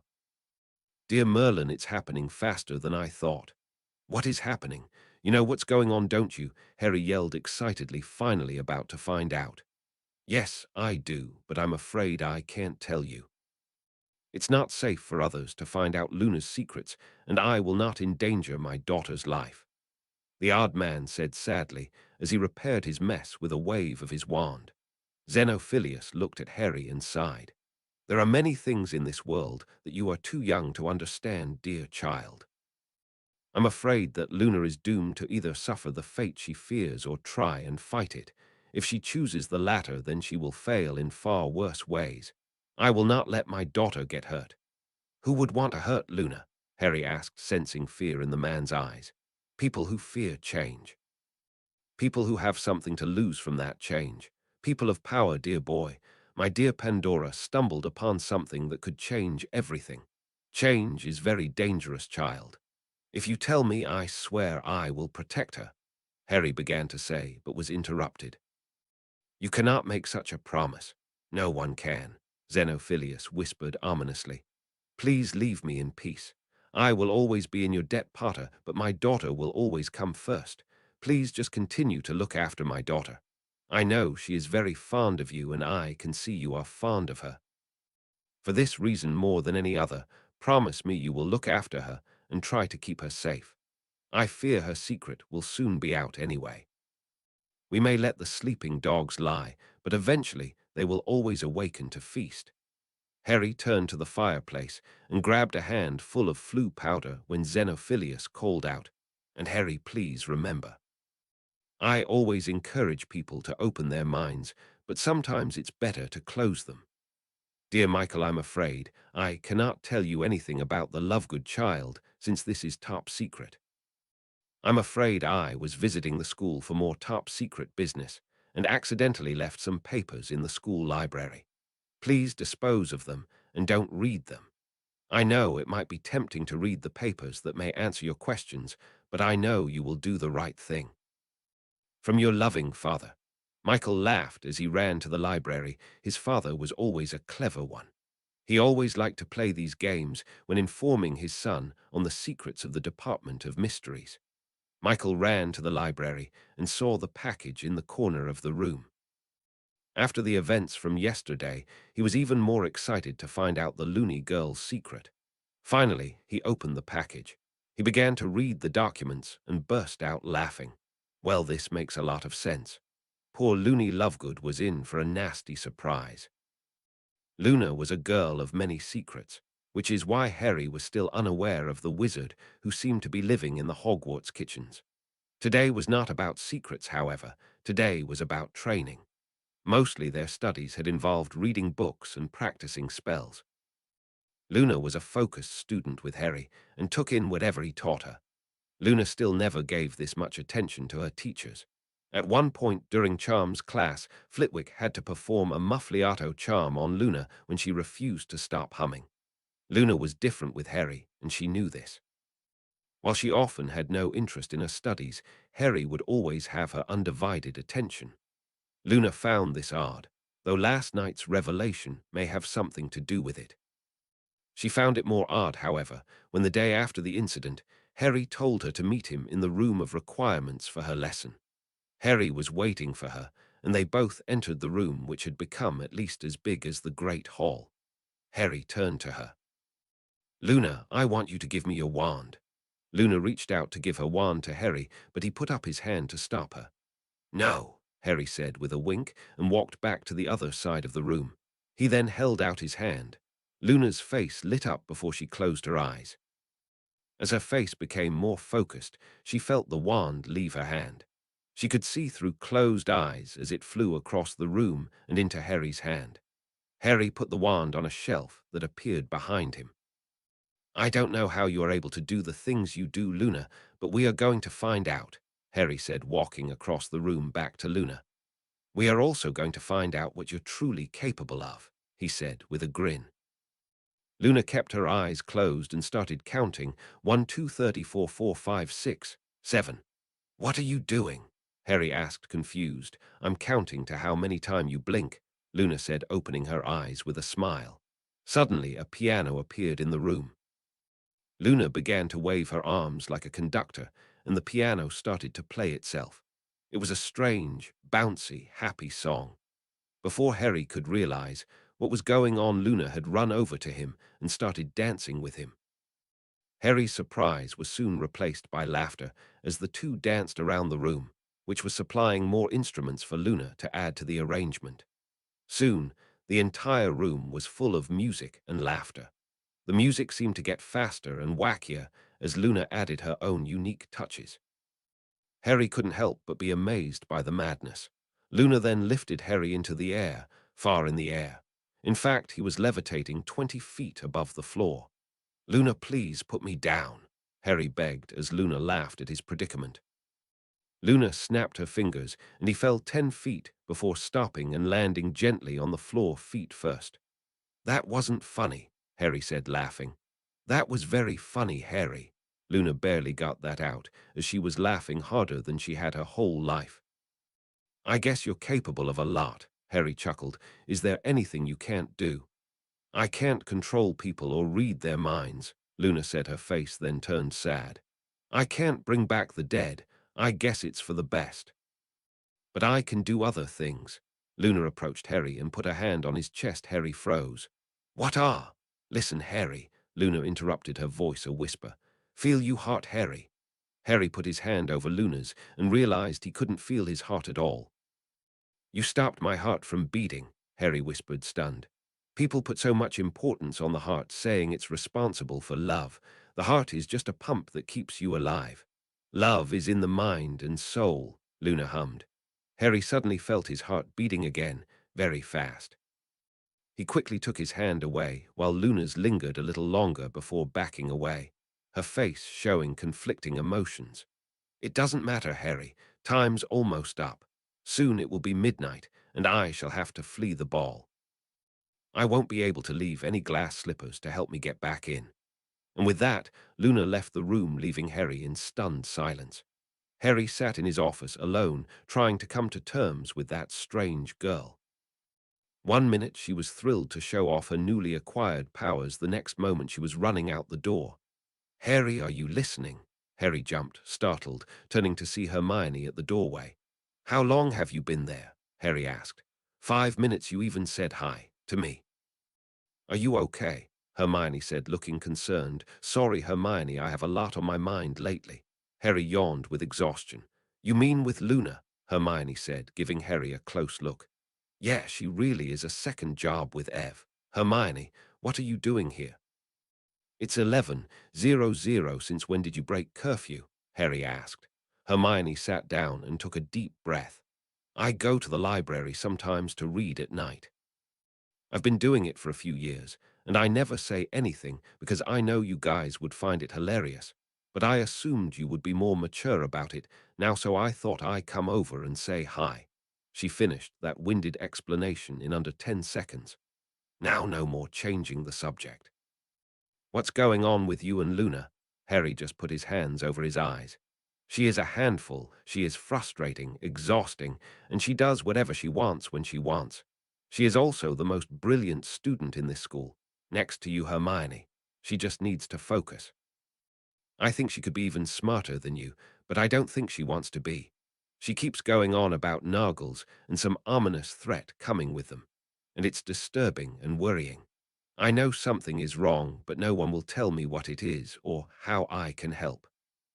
It's so crazy, it's maddening. Harry then looked over and saw Luna's picture still on the wall. But Luna's worth it. I never met anyone like her. Well, who has? She acts like a child, but is wise beyond her years. She is a one-of-a-kind, an individual, and she has a beautiful laugh. I guess Luna's amazing, really. Knowing that I'm helping her and getting through to her makes me feel... What? Harry realized he had been rambling, and Hermione was giving him a smug, knowing look. Hermione smiled. Harry, I have known you for 8 years. I have never heard you talk this way about anyone. What are you implying? Harry asked pointlessly. It was pretty obvious what Hermione was implying. You love her, don't you? Hermione said, looking in Harry's eyes. What? No, I don't. She's just a friend. She's... Harry paused, realizing to whom he was speaking. Harry ran his hands through his perceptually messy hair before answering. I honestly don't know, Hermione. I thought I loved Ginny, and you remember how that ended. Hell, I thought I loved Cho Chang once. I'm not sure I know what love is, but I know one thing. Harry paused, looking past Hermione. I have never felt this way about someone before. Hermione turned to see Luna's food picture still on the wall. She took Harry's hand before speaking. Whatever you feel for Luna, I know for a fact that she's been crazy about you since she first met you. Don't look at me like that. You aren't that oblivious. You know she worships the ground you walk on. You're the first person to ever give her the time of day next to Ginny, and she just pitied her. You actually cared for her. Harry thought about what Hermione said. I always knew she was more open to me than others, but I didn't really think. She didn't seem to be too interested in anything of this world. Harry, you are her world. I've seen the way she looks at you.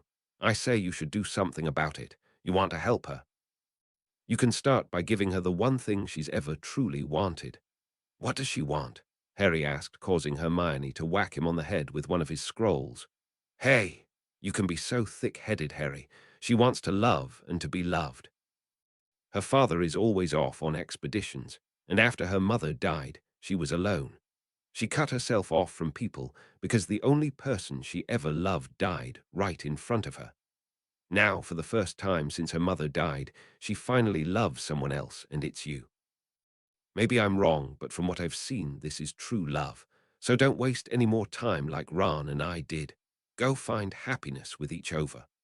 Hermione was starting to tear up, and so was Harry.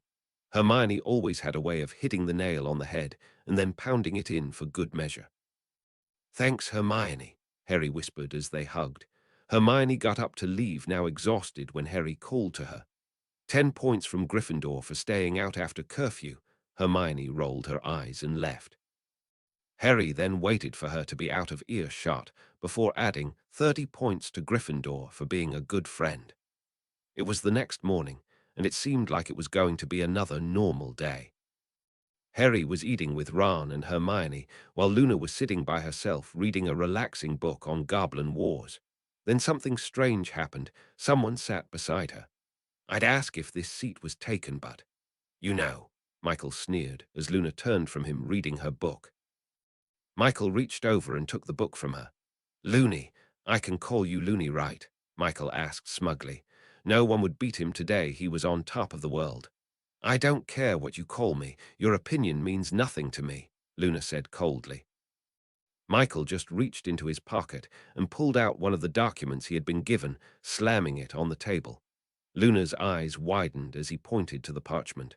"So you don't mind if I call you this? I can tell them for you if you like. It makes so much sense now." "You aren't just a loony, you're a bloody freak." Michael yelled the last part, causing the room to go silent. The cocky boy got up the table and started waving the document around like it was a message from God. "Everyone, I have the answer. Why is Looney so damn weird? What going on?" Harry yelled as he approached the Ravenclaw table. Michael smiled wickedly. Harry was close to losing it. If Harry cursed him now, then Harry would be out of the job. Michael will have finally beaten him once and for all. "I'm going to tell them all just what Luna is. Wait, you don't know either, do you?" "Ha! This is priceless. How about you staff members? Do you also not know Looney's big secret?"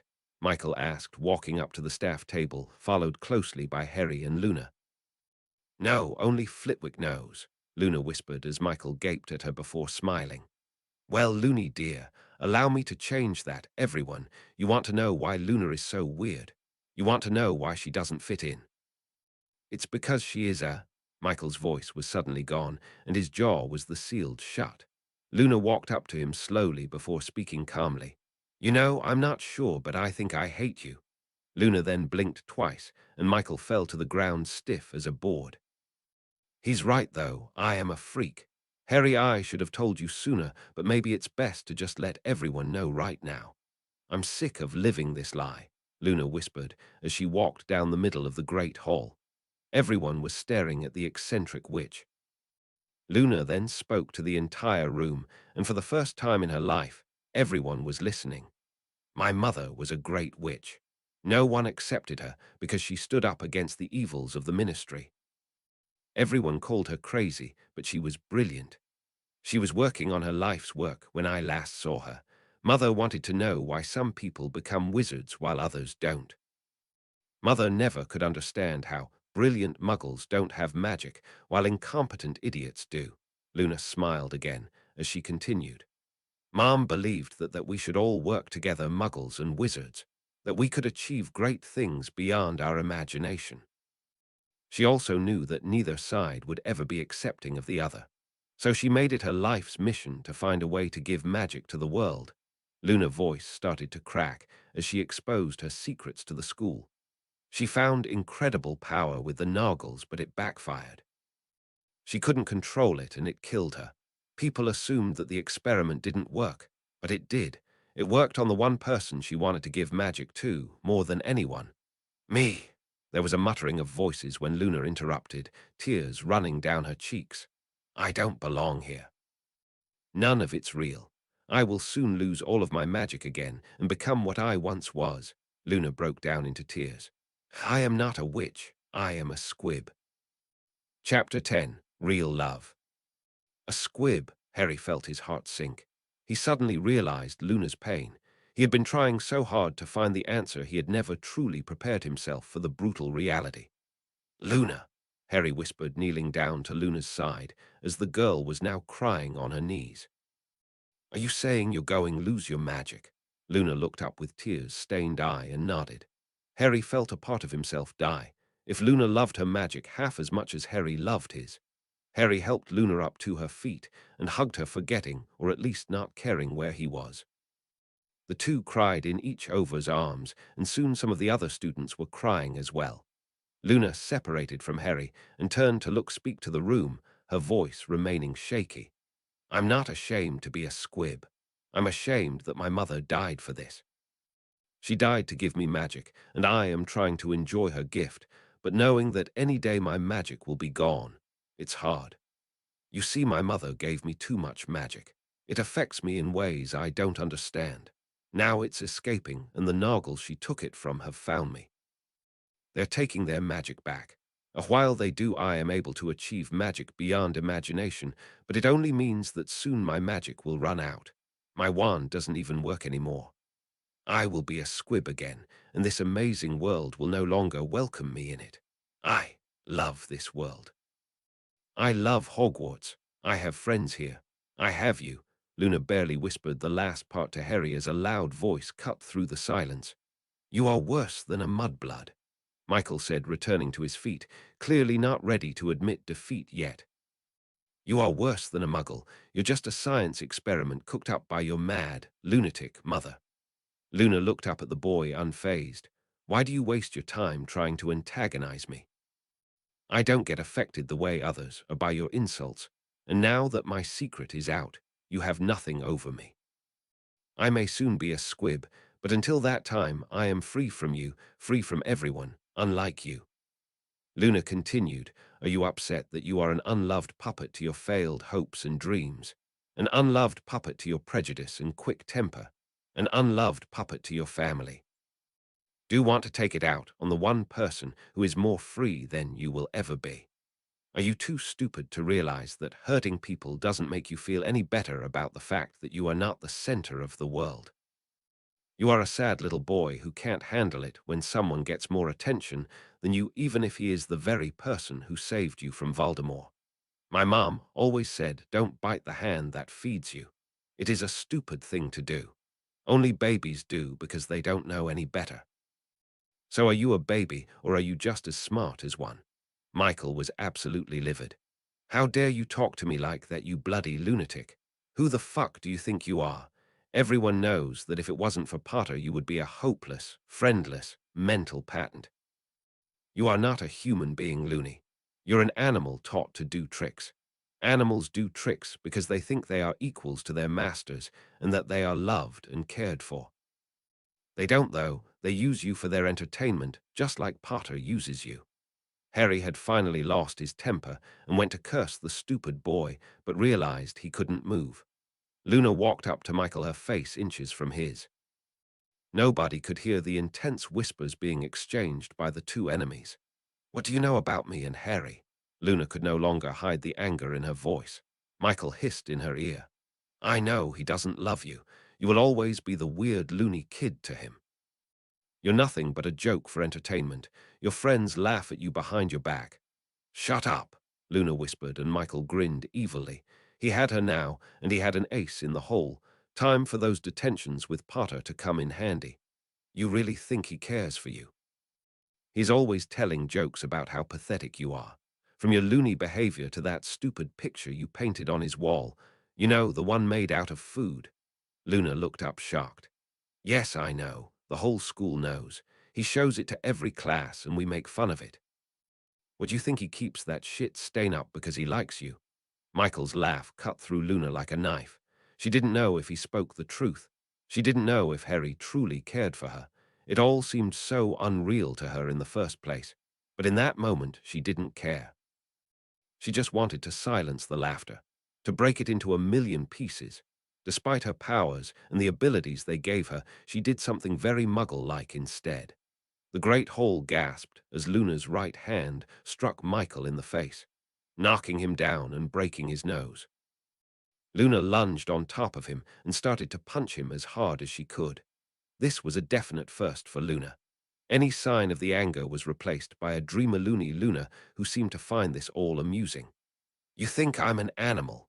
Luna growled as she bit Michael's ear, who started crying out in pain. The students began to laugh, while teachers found themselves frozen to their chairs by an invisible force. You think I'm a loony?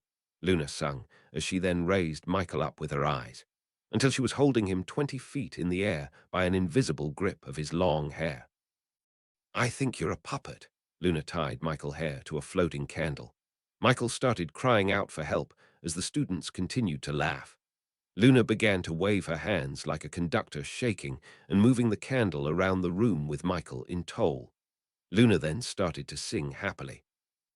I've got no strings to hold me down to make me fret, or make me frowny head strings, but now I'm free there are no strings on me. I've got no strings, so I have funim not tied up to any onthe have got strings, but you can see there are no strings on me. Luna, Harry yelled at her, finding himself free from Luna's spell. He was at a loss for words. Luna stopped and looked at Harry. Luna found herself calm down as she knew in her heart that what Michael had said had been a lie. She cut Michael's hair loose and lowered him to the ground. She then sung some more. You have no strings your arms is free to love me by the tallest. Truth is one thing, if you would doid bust my strings for you.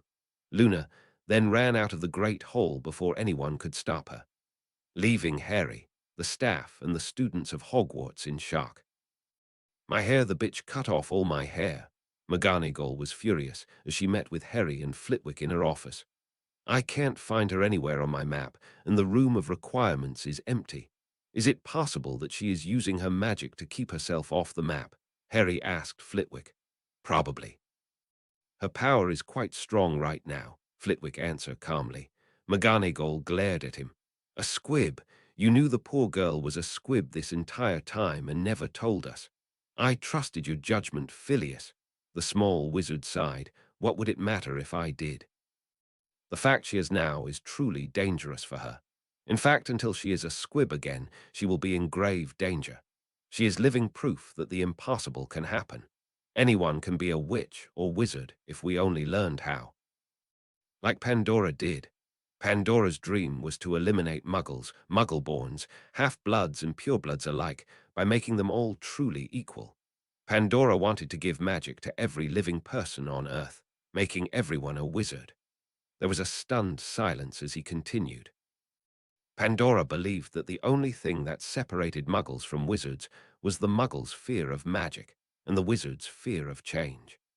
Pandora believed that by giving the muggles magic, wizards would not be a mysterious secret force, but a miracle literally showing the world that magic exists. Wizards would be forced to both declare war vastly outnumbered or accept change and form a unity between the two people. Through this unity, wizards would teach the muggles to use their magic, while muggles shared to wizards the marvels of science, among other things that we have ignored for too long. Luna has just revealed to the world that Pandora's dream is still alive. The idea of such a world-altering change will terrify the Ministry into desperate actions. It is for the best that Luna will become a squib once more. What if Luna wants to fight it? Harry said suddenly. While her father wasn't very open about what was wrong with her, he did say that Luna could fight her fate. He did say it would put her in danger, but what if Luna chooses to take that chance? Flitwick looked at Harry. I would not be able to help her, nor would anyone. The secrets to Pandora's work died with Pandora. Only the Department of Mysteries know of its existence, and even if I wanted to break their vows of secrecy, I have no knowledge to give you on this matter. Luna would have to try and find a way to stop the effects alone. She won't be alone, though, Harry said, determined. The small wizard smiled, spoken like a true Gryffindor, but understand that there is very little chance of preventing Luna from losing her magic. I fear that Luna will be a squib before the year is out, and I don't mean the school year. I love that girl as if she were my own, Harry. Whatever choices she makes, please look after her for me. I feel I can no longer help her anymore. Harry nodded as Flitwick slowly left, pausing first. She was never thrilled with the idea of becoming a squib again, but she was very accepting of it. She had learned early on to not get attached to this world or people in it, especially after her mother's death. However, something has changed. She found something in this world that she couldn't bear to be parted from, or someone. Flitwick then touched the tip of his long nose before leaving the room. Harry was starting to sense a pattern when he talked to others about Luna. McGonagall thought for a moment. She changed the words to the song. You know that song? What is it? Harry asked. McGonagall looked sympathetically at him. It's from a movie I saw in a Muggle theater when I was only 5 years old. You probably haven't seen it because of your loathsome aunt and uncle. My father took. Never mind that now. I think Luna left a clue in what she sang. Harry thought for a moment. The tallest tree. Harry ran to the window and looked out at the whooping willow. She wasn't there either. He sat back down and slammed his fist on the table in frustration. McGonagall looked at Harry silently, remembering what Slughorn had said to her. You love her, don't you? Harry didn't answer. He just put his face in his hands, trying to figure out the situation. You don't have to hide it, Potter. In fact, when I hired you, I assumed you were still with Ginny. Besides, Luna won't even be a student for much longer, McGonagall finished sadly. Harry still didn't answer until he heard a portrait on the wall sigh. She loves you, Harry. I think you are the only one who doesn't see that. Luna shares her mother's spirit. I believe that this boy you spoke of gave Luna reason to doubt your friendship, and this is her way of finding out if he was right. Luna still has a hard time believing that anyone can care for her. Her condition isolated her from just about everyone as a child. The demons of childhood tend to haunt us our whole lives. The portrait of the former headmaster sighed as he thought about his own childhood. She is like my sister, kind, spirited, and damaged. She can control her magic, but she can't control its leaving. Both were unloved in their lifetime. It is too late for me to change the past, but the future is always at your command. Don't make the same mistakes I did, Harry. If you truly love her, you will be able to find her. You should know better than anyone now that nothing will heal a person more than the power of love. I believe that is the point of the song. If she had your love, she would be able to leave this world. She doesn't fear losing her magic. She fears losing you. Harry stared at the portrait. Even in death, Albus Dumbledore had the wisdom of 1,000 wizards. Harry's thoughts returned to the missing girl. In that moment, he wanted nothing more than to help her and never let her go. He didn't know if this was love, but he honestly didn't care anymore. He had to find her. But that was the problem. I can't find her, though I've looked for her all day. I failed her. I failed her as a teacher and as a friend. How am I supposed to love her if I can't help her? Harry cried out in frustration. McGonagall sat next to Potter. You have helped her more than anyone I know. Her progress since you took her under your wing is astounding. You are helping her and are continuing to help her. Right now, she needs your help more than ever. I know you both care about each other. Besides, if it weren't for you, she'd still be on the roof of the bloody train. Harry bolted to his feet with a grin on his face. Of course, I know where Luna is. What day is it today? McGonagall looked stunned. It's the 9th. It's a full moon tonight, isn't it? Harry grinned as he ran out the door and to find Luna. McGonagall looked over startled to see the portrait chuckling softly. You know where she is, don't you? You knew the whole time. Where is she?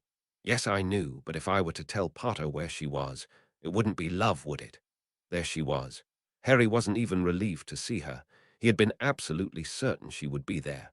He flew his broom lower until he landed onto the roof of the astronomy tower.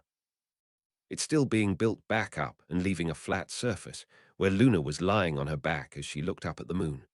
Luna hummed in the silent gaze of the moonlight. She had always been drawn to it. The light made her skin sparkle and her eyes shine. Starlight, star bright, the first star I see tonight. I wish I may, I wish I might, have the wish I wish tonight. What do you wish for, Harry? Luna sung, catching him by surprise. I wish you'd stop climbing onto roofs, Harry chuckled, but Luna just stared at him. You can do better than that. What do you really wish for? I wish you would talk to me about what's happening. Are you okay? Harry asked, concerned. I will tell you that anyway you're wasting a wish. Make your real wish and don't tell anyone until it comes true, Luna said, looking at the moon. Have you ever had a wish come true? Harry asked, lying down beside her. It was a beautiful sight to see the moon so bright in the sky. Once I used to wish for a friend every day, then one day it came true, Luna said, looking at Harry. I have other wishes that haven't come true. My mother is still dead, Nargles still steal my things, and my dad never pays any attention to me. He is always going off into the wild to find creatures. I don't care if he finds a crumple-horned snorkack, I just want him home. I'm still lonely. I'm still feeling numb. Luna drifted back off towards the moon, leaving Harry in a stunned silence. Luna was revealing a side to him she always tried to hide. What do you mean by numb? Harry asked, holding her hand. I feel you holding my hand right now. I feel it when Pansy pulls at my hair. I feel emotion, but I don't feel attached to them, like something is in the way, like a veil. I don't feel anything, except when I'm with you. Luna paused as she looked over to Harry. I feel things when I'm with you. Things I don't understand. I want to understand, Harry. I really want to learn to understand them with you.